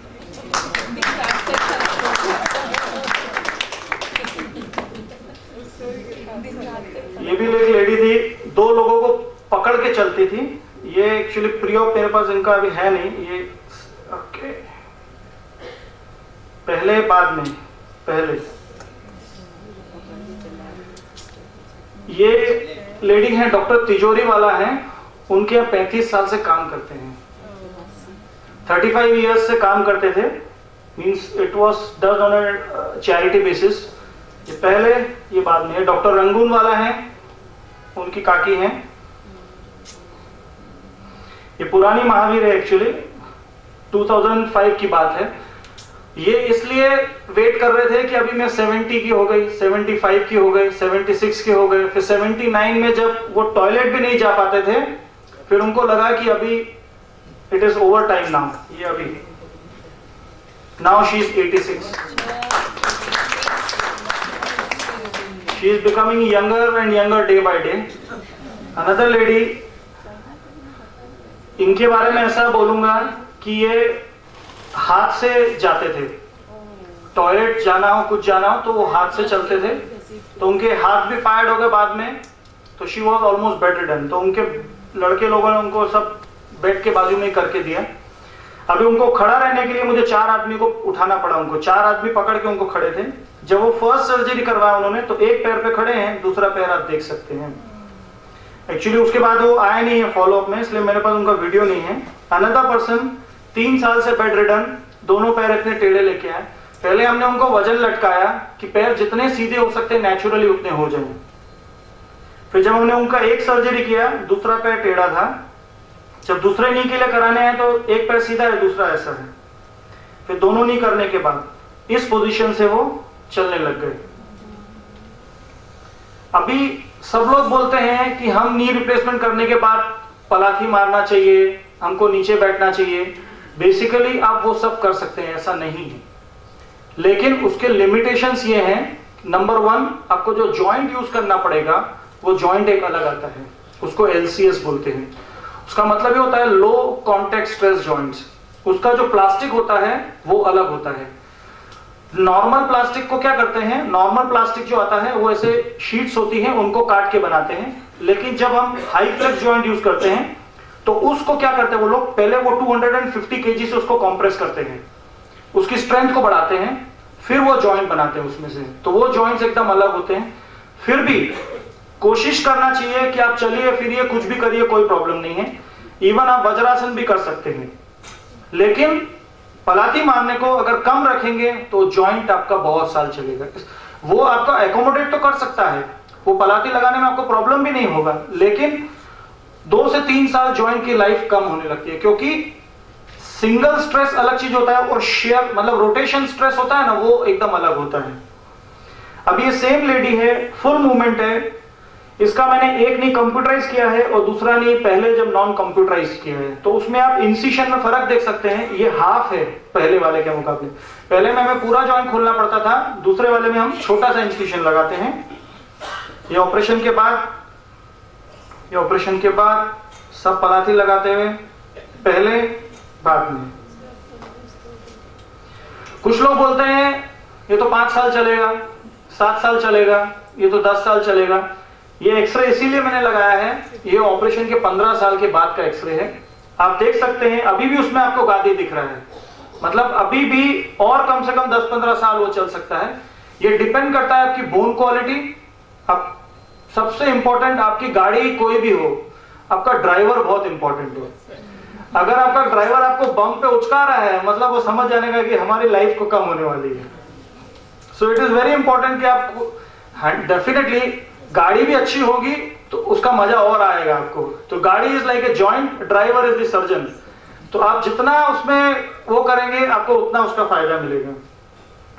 अभी इसके फायदे क्या हैं, बेसिकली नी रिप्लेसमेंट के फायदे क्या हैं, इसके जो कंप्यूटराइज के सर्जरी के फायदे क्या हैं। इसमें क्या होता है, आपका मूड अच्छा है तो आप अच्छा डिसीजन ले सकते हैं, आपका मूड खराब है तो आप खराब डिसीजन भी ले सकते हैं। तो कंप्यूटर को कोई फर्क नहीं पड़ता आपका क्या मूड है, वो तो एक ही डिसीजन लेगा, वो बराबर डिसीजन ही लेगा, क्योंकि वो मशीन है, उसमें मूड स्विंग्स नहीं होते हैं। वो हमेशा हर पेशेंट का अलग अलग डेटा बनाती है, अलग अलग तरीके से उसका मॉडल बनाती है, आपको बेस्ट फिट, बेस्ट साइज आपको बताती है कि ये पेशेंट में ये साइज का ये बेस्ट जाएगा, वो आपको गाइड करती है। बेसिकली हमारा अगर चश्मा जैसे होता है, चश्मा हमारे लिए क्या पर्पस होता है, वो हमारे देखने की दृष्टि को और क्लियर कर देता है। तो जो मशीन है वो आपकी सर्जरी को और रिफाइन कर देती है। आप जो गलती कर सकते हो वो मशीन नहीं कर सकती। उसमें छोटा इंसिशन लगाना पड़ता है, पूरा नी नहीं खोलना पड़ता, आपको ब्लड लॉस बहुत कम होता है। आप देखेंगे तो ब्लड लॉस, ब्लड ट्रांसफ्यूजन का जो रेट है, it has gone by 89% just because आप कंप्यूटराइज कर रहे हो। ये भी एक लेडी है, ये ऑपरेशन से पहले, ये ऑपरेशन के बाद में। हम लोगों ने इसलिए लगाया कि केवल पैर ही नहीं, आपकी हेयर स्टाइल और लाइफ स्टाइल भी चेंज हो जाती है। ये डॉक्टर अनीता शाह की मदर है, ऑपरेशन से पहले बाद में, पहले अभी सब फीमेल्स ही पेशेंट आ गए, इसलिए हमने 1-2 मेल्स पेशेंट भी डाले हैं। अभी 4-5 कदम तो फिर भी आप मैनेज करते हैं। जैसे ही आपको लंबा चलना होता है आपकी लचक बढ़ने लग जाती है। Same patient post op. अभी एक्चुअली आदमी नहीं हिल रहा है, मेरा हाथ हिल रहा है। तो जो जैसे मेरा हाथ स्टेबलाइज होगा तो आपको लगेगा कि he is walking straight, I am moving. See now, अब मैं स्टेबल हो गया, नाउ यू विल सी कि वो तो बराबर ही चल रहे हैं।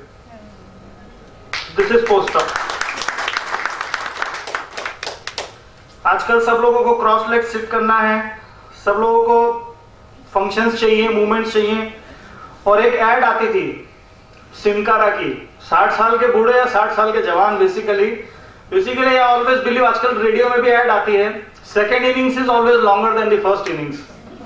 क्योंकि फर्स्ट इनिंग्स में आप इतने बिजी रहते हैं कि आपका ध्यान ही नहीं जाता है। वो सेकंड इनिंग्स इसीलिए आपको लंबी लगती है क्योंकि हमारी जिंदगी बहुत पीड़ा रहित हो जाती है।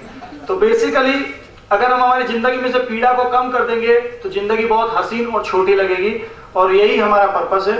ये आप देख सकते हैं, she is 92 year old and she is 85 year old, climbing up and down the stairs. अब सब लोग पूछते हैं जॉइंट कितना साल चलेगा, तो सबसे पहले अब हम लोग ये बोलते हैं कि जो लेटेस्ट टेक्नोलॉजी और उसकी वजह से है वो 30 साल या उससे ज्यादा चलना चाहिए। इंसान कभी भी भगवान के नजदीक भी नहीं पहुंच सकता, लेकिन अगर हम उसके मार्गदर्शन पे चलें और हम उसके जैसा बनाने की कोशिश करें तो शायद हम अगर 30 से 40% भी उनके जैसा बना पाए तो वो एक इंसान की जिंदगी को बहुत अच्छा बना सकता है। हालांकि कुछ लोग ऐसा सोचते हैं कि नी रिप्लेसमेंट के साथ में हम लोग रनिंग करें 10,000 मीटर, आप कर सकते हैं, नो प्रॉब्लम, लेकिन उससे क्या होगा, जॉइंट का जो आयुष्य है वो कम होने लगेगा, क्योंकि अल्टीमेटली वो एक फाइबर का जॉइंट होता है। पर नॉर्मली अगर आप 5 किलोमीटर रोज चलते हैं तो भी आपका जॉइंट 25 से 30 साल चलना ही चाहिए। सबसे कोई भी चीज दुनिया कितनी भी हसीन हो, लेकिन उसमें कुछ छुपे हुए राज ऐसे होते हैं जो सर्जन आपको नहीं बताएंगे, लेकिन मैं आपको बताता हूं। किसी भी चीज में 100% इट कैन बी सक्सेस, लेकिन उसमें 1% उसके ड्रॉबैक्स हो सकते हैं। वो क्या है वो मैं आपको बताता हूं। सबसे इंपॉर्टेंट चीज क्यों सब लोग नी रिप्लेसमेंट नहीं करते, वो मैं आपको उसका कारण ही बताता हूं। सबसे पहले सेटअप, उसका जो सेटअप चाहिए होता है वो बहुत इंपॉर्टेंट होता है। और द मोस्ट इंपॉर्टेंट थिंग, अगर नी में there is always 0.9% chance of infection. इसीलिए अगर आपका सेटअप आप अगर ध्यान नहीं देंगे तो बहुत बार आपको नी में इन्फेक्शन हो जाता है। और प्रॉब्लम एक ही है, 100 पेशेंट अच्छे हो जाएंगे गांव में पता नहीं चलेगा, लेकिन एक खराब होगा ना तो 10 लाख लोगों को पता चल जाएगा कि नहीं करा उसने। आज की तारीख में आप देखेंगे 4 लाख फ्लाइट्स रोज उड़ती हैं, लेकिन 2-3 साल में एक बार फ्लाइट अगर कहीं गिर जाती है, बेसिकली तो हम लोग ऐसा बोलते हैं फ्लाइट में तो जाना ही नहीं चाहिए, कभी भी गिर जाएगी। तो बेसिकली ऐसा नहीं है। आज की तारीख में सूरत में इतनी कार चलती हैं, एक्सीडेंट कहीं भी हो सकता है। इसका मतलब ये नहीं कि वो सर्जरी खराब है। यस, ये जरूर डिपेंड करता है, मैंने पहले भी बोला कि आपका ड्राइवर कैसा है, वो आपको कितना बचा सकता है, वो इंपॉर्टेंट है।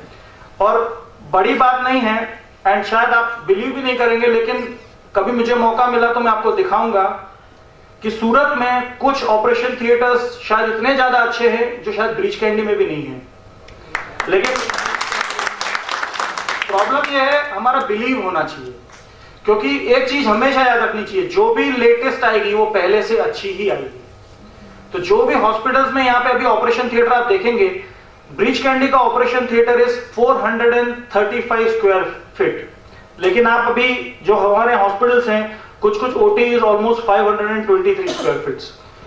जो लैमिना एयरफ्लो थिएटर है वो वहां पे 4/8 का है और हमारे यहाँ 10/6 का है, जिसके लिए कि आप सोचिए, केवल महावीर हॉस्पिटल में ऑपरेशन थिएटर के लिए ही, केवल ऑपरेशन थिएटर के लिए दे हैव 75 टन एसी, केवल इसलिए कि वहां का जो कूलिंग है वो 16 डिग्री हो सके। तो इतना फर्क पड़ता है इन सब चीजों का।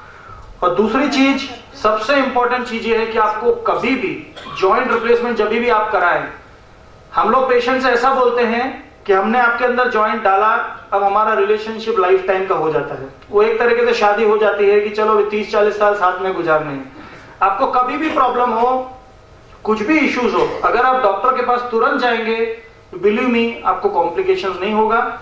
और लास्ट 9 years में, this is the 10th year running in Surat, और almost we have completed like 4000 joints. तो we had only 2 infections and this is the lowest in the world, which we are going to publish in American Academy। थोड़े time में हम लोग American academy में results publish करेंगे, क्योंकि वो लोग 10 साल का डेटा मांगते हैं। तो 10 साल का डेटा हमारा कंप्लीट हो जाएगा तो हम लोग पब्लिश करेंगे। एंड सूरत में in general they have got the lowest infection rate. उसके पीछे दूसरा कारण ये भी है कि हर आदमी अपने आप को प्रूव करना चाहता है, इसलिए वो जितना ध्यान देते हैं उतना ध्यान कोई नहीं दे सकता। एंड लास्ट में ये बोलूंगा, अगर आपको रोज 25-30 आदमियों को खाना बनाना पड़े तो आप गड़बड़ ज्यादा करोगे, अगर आपको रोज 2 आदमी 3 आदमियों को खाना बनाना पड़ेगा तो आप गलती कम करोगे। और सबसे इंपॉर्टेंट चीज, जिंदगी में आपको खुशी कब मिलेगी? आपके पास कितने भी घोड़े हो, गाड़ी हो, आपके पास कुछ भी हो, लेकिन अगर आपकी हेल्थ अच्छी नहीं है, you will never enjoy.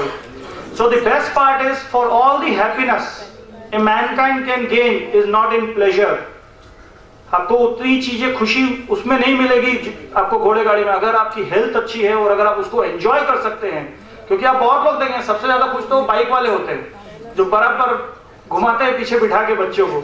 So happiness basically is come from a healthy body, healthy mind, and of course आपके पास अगर एसेट्स हैं तो just they add to your happiness. Thank you, thanks lot.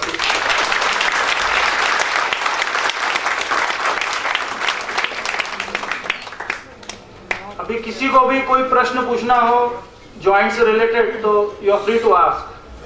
किसी का बाईपास सर्जरी हुआ है, हाँ जी, वो नी रिप्लेसमेंट करना चाहता है, उसको अलाउ है? बिल्कुल अलाउड है। कुछ लोगों को ऐसा जानकारी दी गई कि आपका बाईपास हुआ है इसलिए ये हमारे मामा जी हैं उनको प्रॉब्लम है, उनको ऐसे एडवाइस दी गई कि अभी मैं आपको ताजा एग्जांपल दूंगा। 10 दिन हुए हैं, शायद 22 तारीख को डॉक्टर राकेश चांगावाला हैं, उनके मामा जी का बाईपास 3 महीने पहले हुआ है। अभी हमने उनका दोनों नी रिप्लेसमेंट किया है। उसमें क्या करना पड़ता है, अगर आपका बाईपास हुआ है तो आपको ब्लड पतला करने की दवा चलती है, वो दवा हम बंद नहीं करते, वो दवा आपको चालू ही रखनी पड़ती है। हम क्या करते हैं, यहाँ पे एक स्पेशल बेल्ट आता है, वो बेल्ट लगा देते हैं जिससे नी में ब्लड नहीं जाता, लेकिन पूरी बॉडी में और हार्ट में ब्लड चालू रहता है। तो आपका नी में ब्लीडिंग नहीं होता, नी रिप्लेसमेंट कर सकते हैं, कोई प्रॉब्लम नहीं है। What about Cartilamine D4 dietary supplement? And is it vegetarian? Basically, you are talking about Cartilamine. The drug is vegetarian, लेकिन उसकी जो कोटिंग है, that is a gelatin, that is non-veg. Doctor साहब ये तो घुटने बताते हैं कि 80,000 के 1 लाख के 1.5 लाख के अलग-अलग कंट्री के अलग बताते हैं, इनमें वास्तविक फर्क होता है या क्या है? मैं आपको बेसिकली एक चीज बताता हूँ।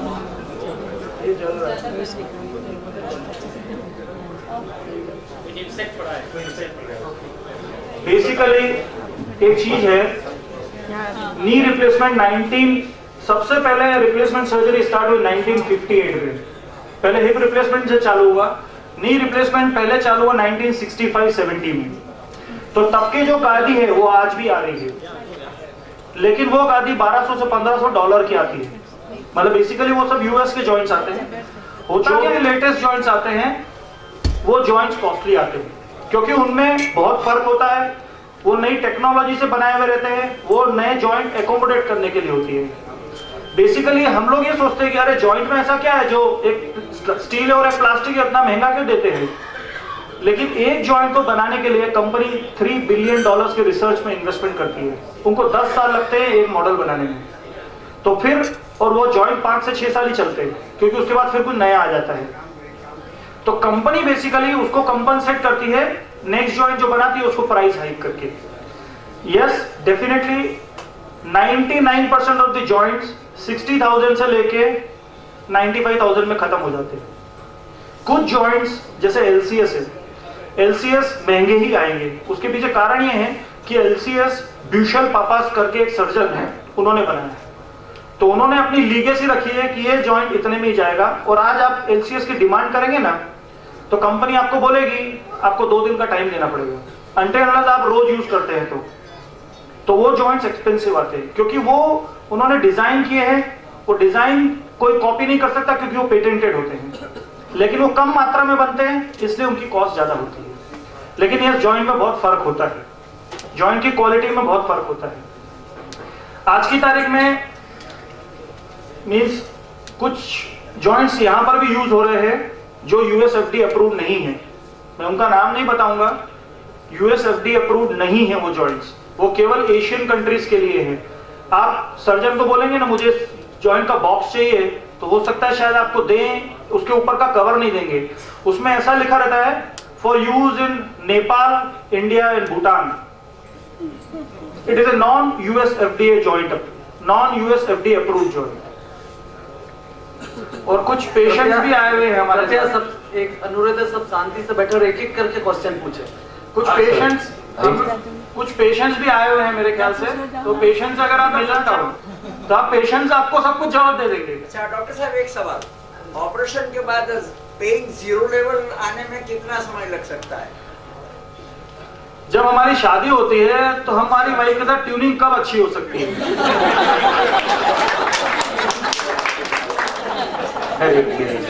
बेसिकली क्या होता है,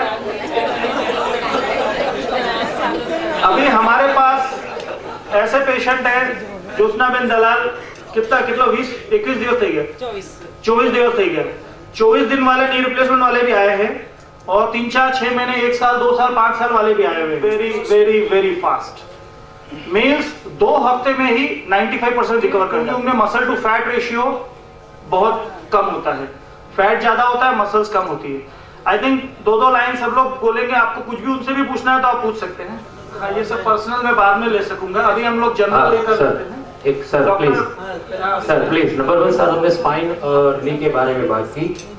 कई जगह पर कई नॉर्मली लेडीज के अंदर ये है कि उनका एंकल का भी प्रॉब्लम शुरू हो गया, तो ये कुछ एंकल के बारे में यहाँ थोड़ी जानकारी नहीं मिली है, कृपया करके 2-5 मिनट उस पर भी थोड़ा हो जाए तो अच्छा रहेगा। दूसरी 2 बात है, 2 डॉक्टर्स मतलब दोनों ड्राइवर की बातें हैं हमारी लैंग्वेज में भी। एक ड्राइवर ये कहता है कि कोई ऑपरेशन की या कोई सप्लीमेंट्स की मेडिसिन की जरूरत नहीं है। यूएस के अंदर एक्सरे की टेक्नोलॉजी इतनी जबरदस्त चालू हो गई है कि आपको 4 महीने के अंदर 120 दिन का वो पूरा 100% सिक्योरिटी के साथ में बोलते हैं कि आपका पूरा का पूरा ऑपरेशन के बगैर ही और कोई भी सप्लीमेंट के बगैर एक्सरे से ही वो अच्छे हो जाएंगे, नी या एंकल या तो स्पाइन। नंबर 2। नंबर 3, एक डॉक्टर मतलब एक ड्राइवर ऐसा है जो बहुत सीनियर है, बहुत सालों से प्रैक्टिस कर रहे हैं, उनके दोनों नी खराब है और वो हमेशा कहते हैं कि भाई ये ऑपरेशन से शायद ही किसी को कुछ फर्क पड़ता है क्योंकि मैं खुद ही ऐसे चल रहा हूँ। तो सर इस तीनों के बारे में थोड़ा जानकारी दीजिए। Okay, I will take 1 by 1। Number 1, ankle joint.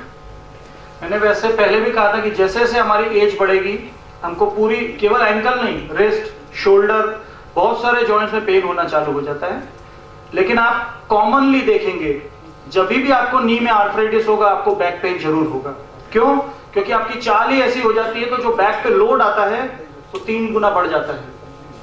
दूसरा, जब आपके पैर टेढ़े होने लग जाते हैं तो जो आपका एंकल जॉइंट है आप उसको रखते हैं, उस वजह से एबनॉर्मल लोडिंग की वजह से आपको एंकल में भी पेन होने लगता है। बहुत सारे पेशेंट को जब हम बोलते हैं कि आप जब नी रिप्लेसमेंट कराएंगे तो आपको बैक में 65 to 70% और एंकल में आपको 80% फायदा हो जाएगा। वो इसलिए क्योंकि आपका अलाइनमेंट परफेक्ट हो जाता है। अलाइनमेंट परफेक्ट हो जाता है, आप सीधा चल सकते हैं तो आपके एंकल पे स्ट्रेस कम हो जाता है और बैक पे भी स्ट्रेस कम हो जाता है। आपका दूसरा क्वेश्चन जो है, कुछ आपने कुछ अल्टरनेट थेरेपी के बारे में बताया है यूएस में। एक्सरे से आपको ऑपरेशन की या कोई भी मेडिसिन लेने की जरूरत नहीं है, एक्सरे से 100% ये क्योरेबल है। एक्सरे, हाँ ऐसा। Okay, well I would like to sorry raise वो कौन सा रेज बोलते हैं? इंफ्रारेड नहीं, इंफ्रा भी नहीं है, दूसरा कोई रेज है, अल्ट्रासोनिक होगा शायद, लेकिन कोई रेज इससे यूएस टेक्नोलॉजी है जिसके कारण you don't go for this operation, neither for the operation nor for the medicine. Okay, well I will answer that. की बात हो सकती है ना, लेजर। हाँ जी, laser. First of all, what is laser? What is laser? If anybody can tell me what is the full form of LASER? Laser is light amplification, I forgot the S, and it's a spectrum emission rays. So basically laser is just जो उसकी wavelength होती है, it has got the largest wavelength in the world. आगे जो technology होने वाली है ना, वो क्या होने वाली है वो बताता हूं। अभी जो हमारे लाइट्स जाती हैं, इलेक्ट्रिसिटी, वो वायर्स के थ्रू जाती है।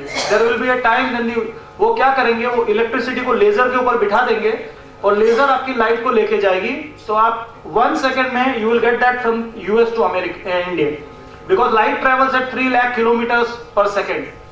तो वो दूसरा, आज की तारीख में यूएस, पूरी दुनिया का 25% नी रिप्लेसमेंट यूएस में ही होता है। नंबर 1, यूएस में 9.9 million joints per year replace होते हैं, विच इज 9 lakhs। और हम लास्ट ईयर के डेटा से इंडिया से खुश हो रहे थे कि इंडिया में 63,000 नी रिप्लेसमेंट हुए। वाओ! सो हम लोग यूएस के मुकाबले, हमारी जो पॉपुलेशन है हमारी 3.78 टाइम्स उनसे ज्यादा है, और जो नी रिप्लेसमेंट का रेट है we are divided by 10 times less than them. दूसरा जो आप टेक्नोलॉजी बोल रहे हैं, that is for pain, not for arthritis. वो बैक एक की बात कर रहे हैं, बैक एक, नी पेन, नी में सूजन आ जाना, not for arthritis. You can not regenerate anything in your body, ये भगवान का रूल है। हम जैसे जैसे एज करेंगे हम यंग नहीं हो सकते। हम हमारी लाइफ को बढ़ा सकते हैं, हम हमारी यंगर स्ट्रेंथ को बढ़ा सकते हैं, लेकिन हम यंग नहीं रह सकते। जैसे जैसे एज होगी हमारे डिजेनरेटिव प्रोसेस तो होगा ही होगा। यस, अगर आपके पास सुपर नेचुरल पावर्स है तो आप आपकी लाइफ को बढ़ा सकते हैं, लेकिन ऑन एन एवरेज ऐसी कोई दुनिया में चीज नहीं है जो आपको ओवर टाइम यंग रख सकती है, या ऐसी कोई मोडालिटी नहीं है जो आपको यंग रख सकती है। तो जो लेजर और जो ट्रीटमेंट आप बोल रहे हैं, ऐसा I haven't heard about that, may be it my ignorance. And third point आपने जो बोला था, सीनियर डॉक्टर। सीनियर डॉक्टर होता क्या है, आज आप शायद डॉक्टर दयानिधि देसाई की बात कर रहे हैं।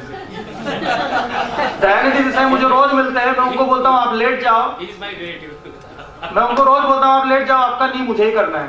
वो हमको महावीर में रोज मिलते हैं। आपको दयानिधि साहब की शायद हिस्ट्री नहीं पता है। Dayanidhi Desai once his heart had stopped, okay, उनको रिवाइव किया गया था। He was in 9 days in ICCU, और उसके बाद उनका बाईपास किया गया इमरजेंसी में, जब उनकी किडनी लिवर सब फेल हो चुके थे, और उसमें से वो निकल के आए हैं। तो he is a high risk patient. वो बोलते हैं कि मैं ट्रायल लूं और मुझे कुछ हो गया, मीन्स तो उस वजह से वो नहीं करेंगे। It is not about that. नहीं तो वो खुद ही पेशेंट को बोलते हैं कि I am an unfit candidate for knee replacement because of medical reasons, but I want you to undergo knee replacement. आप दयानिधि साहब से कभी भी पूछेंगे, मुझे परसों भी मिले थे ओटी में, मैंने बोला आप साहब यहाँ लेट जाओ, मैं आपका लोकल में कर दूंगा, क्योंकि मुझे हार्डली 30 मिनट्स लगता है नी रिप्लेसमेंट करने में, 27 to 30 मिनट्स। मेरा रिलेटिव है सर। अब मैं एक बार मुकुंद जी आपटे 1-2 मिनट शेयर करना चाहूँगा। मुकुंद जी आपटे सीनियर इंजीनियर, और वैसे दूसरा उनका परिचय doctor Aniruddha Apte neuro physician जो है उनके फादर हैं, और 2 साल पहले एट द एज ऑफ 77 की एज में नी रिप्लेसमेंट किया था उन्होंने, और बाकी वो खुद ही एक्सपीरियंस शेयर करेंगे।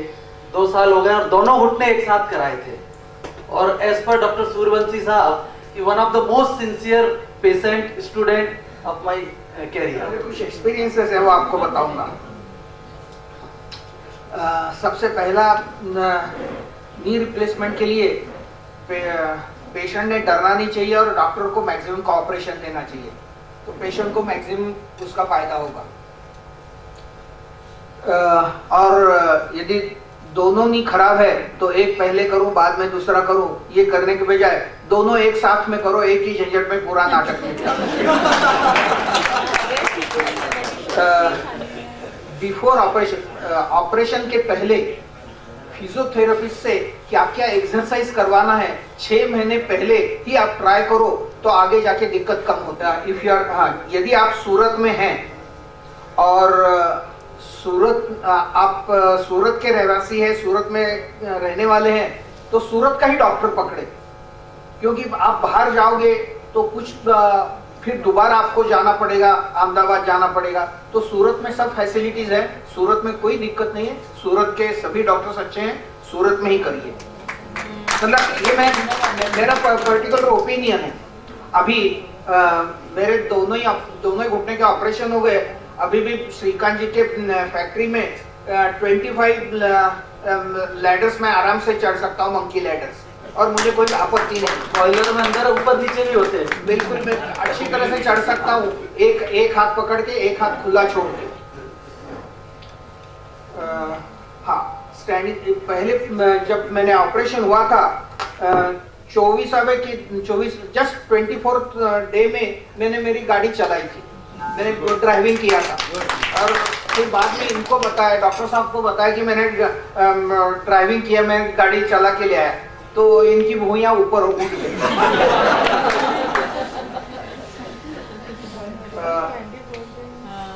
कभी कुछ मेरे रिश्तेदार हैं जिन्होंने at the age of 80 operation किया, वो मुझे कह रहे थे कि अरे मुकुंद, तुमने ऑपरेशन किया, मैं ज्यादा देर खड़ा रहता हूँ तो मुझे दर्द होता है।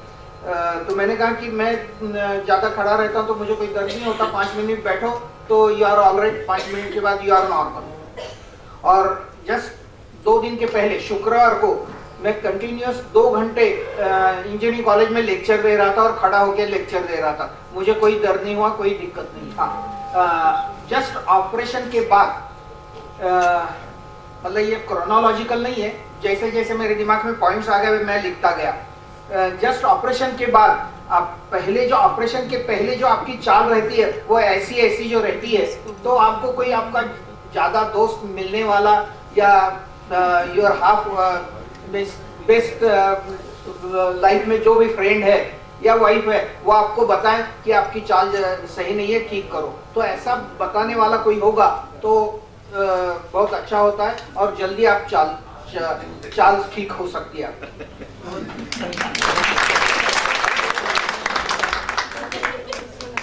मेनिस्कल टियर क्या होता है? ग्रेट हार्ट बताता हूँ। हेलो, ये मिस ज्योत्सनाबेन दलाल है। कितना दिवस पहला? आपका ही आंसर है, कितने महीने में ठीक होते हैं? सो वो मैंने बताया कि कितने जल्दी ट्यूनिंग आती है।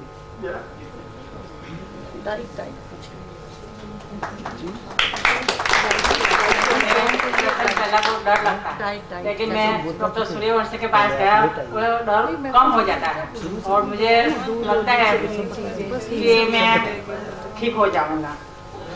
विक्रम साहब के पास जाना था।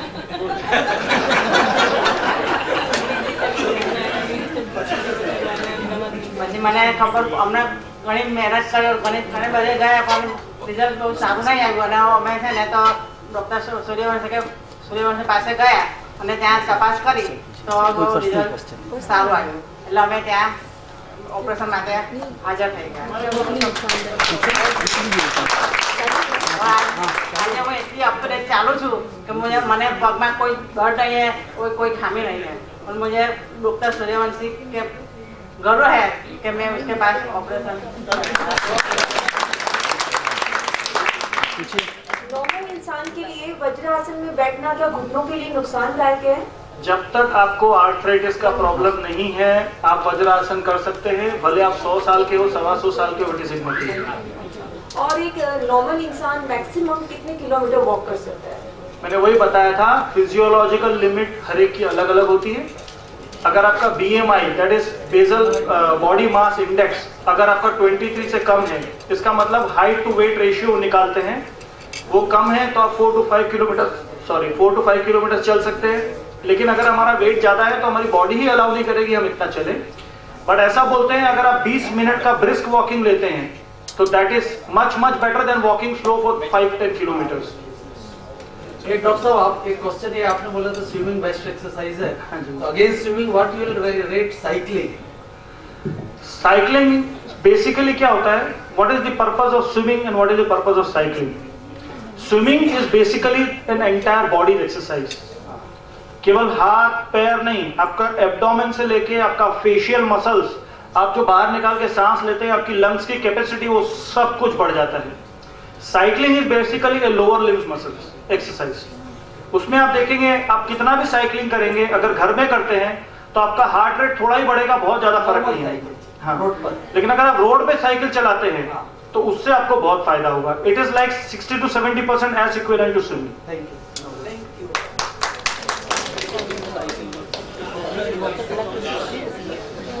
Last question.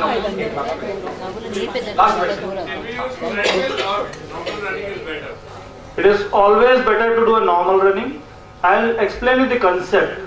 ट्रेडमिल में क्या होता है, लोअर बेल्ट चलता रहता है, आप स्टैटिक रहते हैं, आपके केवल पैर चलते रहते हैं, आप वेट को लिफ्ट नहीं कर रहे हैं। लेकिन जब आप रोड पे चलते हैं, अगर आपका वेट 60, 70, 80 kg है तो आप आपके वेट को आगे चला रहे हो, तो आपके पैर आपके 80 kg के वेट को लिफ्ट कर रहे हैं। जबकि स्विमिंग उसमें ट्रेडमिल में क्या होता है, कुछ लोग तो हाथ साइड में रख के चलते रहते हैं, बेसिकली तो आपकी केवल लोअर लिम्स चल रहे हैं, आपके ऊपर बॉडी पे उतना प्रेशर नहीं आ रहा है, आप उसको लिफ्ट नहीं कर रहे हैं। तो जो एफर्ट है that is just 25% rather than walking normally. It is always better to walk on road rather than to walk on treadmill.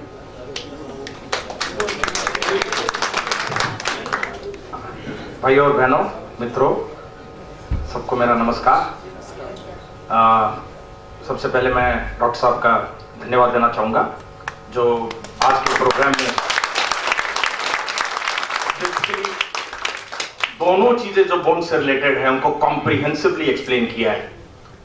Osteoporosis और आर्थराइटिस शायद इसका मीनिंग जो था यहाँ इस सेमिनार में या इस पब्लिक अवेयरनेस प्रोग्राम में आने के बाद पूरी तरह चेंज हो गया। काफी चीजें अपने को सीखने को मिली जो एक नॉर्मल कंसल्टेशन में अपने नहीं सीख सकते। मैं आपको एक बात कहना चाहूंगा, मैं अभी एक बुक पढ़ रहा था, rational optimist by Matt Ridley. उसमें वो एक बात लिखता है कि this is the best time to live ever. आज जो अपने जी रहे हैं ये सबसे अच्छा समय है।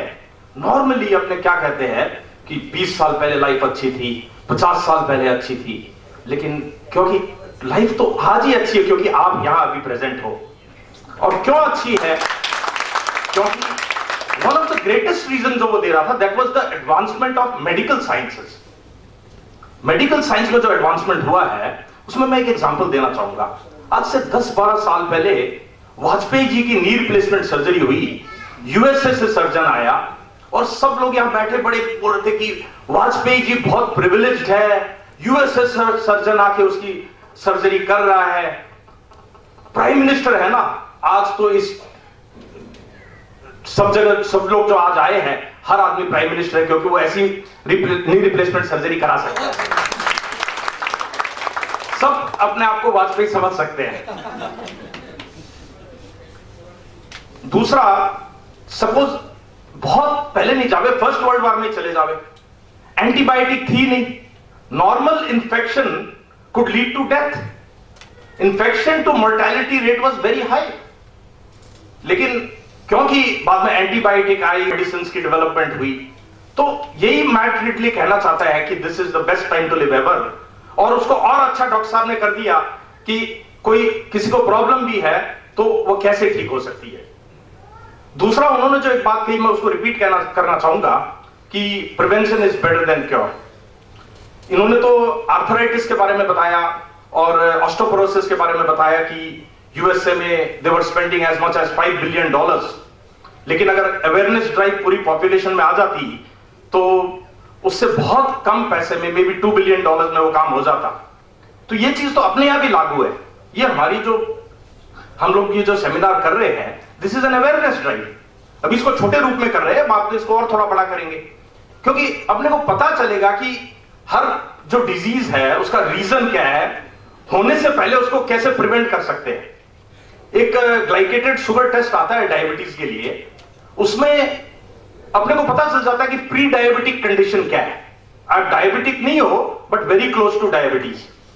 अगर वो कंडीशन में आप नेसेसरी प्रिकॉशन ले लेते हो तो आपको लाइफ लॉन्ग डायबिटीज होगी नहीं। कितने पैसे की सेविंग होगी और what will be the quality of life, क्योंकि डायबिटीज होने से बहुत सी चीज आपकी कॉम्प्रोमाइज होती है। और अगर प्री डायबिटिक कंडीशन में या आप वल्नरेबल हो, हेरिडिटी है और आप उसको मॉनिटर करके उसको प्रिवेंट कर लेते हो तो कितना फर्क पड़ सकता है। तो यही जो डॉक्टर साहब ने बात बताई वो बड़ी इंपॉर्टेंट है कि prevention is better than cure. तीसरा मैं बताना चाहूंगा कि अपने यहां जैसे let's take a city like Surat itself, यहां पर what is the ratio of gastroenterologist to population? 10-15 lakh लोगों के पीछे एक गैस्ट्रेंटरोलॉजिस्ट है। नॉर्मली ये वेस्ट में इट वुड बी 75,000 या 1 लाख। अगर अपने यहां कोई अच्छे गैस्ट्रेंटरोलॉजिस्ट का अपॉइंटमेंट मांगेगा, for that matter any specialist, उसको अपॉइंटमेंट भी बहुत लेट मिलेगा और कंसल्टिंग टाइम भी नेचुरली इतने ओवरलोडेड है, आपके लिमिटेड क्वेश्चंस रहते हैं, आप पूछ भी नहीं पाते और समझ भी नहीं पाते। लेकिन अगर ऐसे प्लेटफॉर्म में आके आप जैसे आज एक ऑर्थोपेडिस्ट को सुने, पीछे कार्डियोलॉजिस्ट को सुने, न्यूरोफिजिशियन को सुने, तो आपको वो पूरी उस फील्ड के बारे में एक कॉम्प्रिहेंसिव जानकारी दे पाता है और आप उसका लाभ उठा पाते हो जो आप पर्सनल कंसल्टेशन में कभी नहीं कर पाओगे। तो इसीलिए मैं कहूंगा कि आप अपने मित्रों को सबको कहे कि फ्यूचर में जो हम ऐसे प्रोग्राम और करेंगे, मई में हम स्टमक पे डिसाइड कर रहे हैं, स्टमक और लिवर पे करने के लिए, तो औरों को लाए और इसका लाभ हो। ये एक अवेयरनेस ड्राइव है, इसमें आपके सजेशंस सबसे इंपॉर्टेंट है। हम लोगों ने एक वो सजेशन के लिए एक वहां पर कॉपी भी रखी है। आप सजेशन देंगे तो फ्यूचर में जब हम ऐसे और सेमिनार करेंगे, अवेयरनेस ड्राइव करेंगे, उसमें आपके सजेशन के हिसाब से हम ध्यान कर पाएंगे। लास्ट में मैं एक छोटे से प्रोवर्ब से कंक्लूड करना चाहता हूं। No great life was ever built on soundtrack of excuses, so stop making them. आप एक्सक्यूज करना छोड़ दो खासकर अपने आप से। डॉक्टर साहब ने बोला exercise is the number 1 thing to prevent osteoporosis. तो आज से एक्सरसाइज करना चालू करें। Thank you. मैं केवल एंड में एक चीज बोलना चाहूंगा, मिस्टर विनय जो बराबर बोला कि this is the best time, it is the present life, that is why it is known as present, because it is the present life.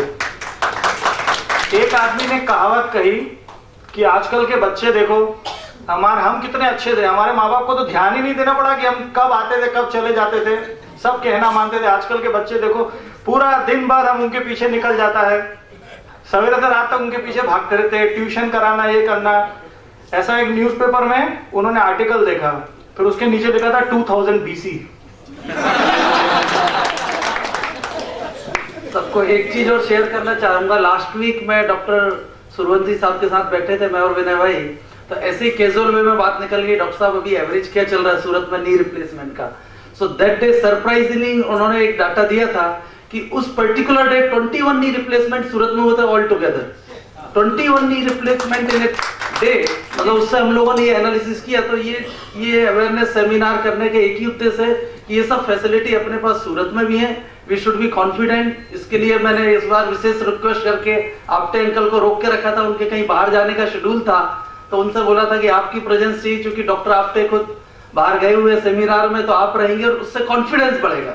So be confident on our Surat. That's it.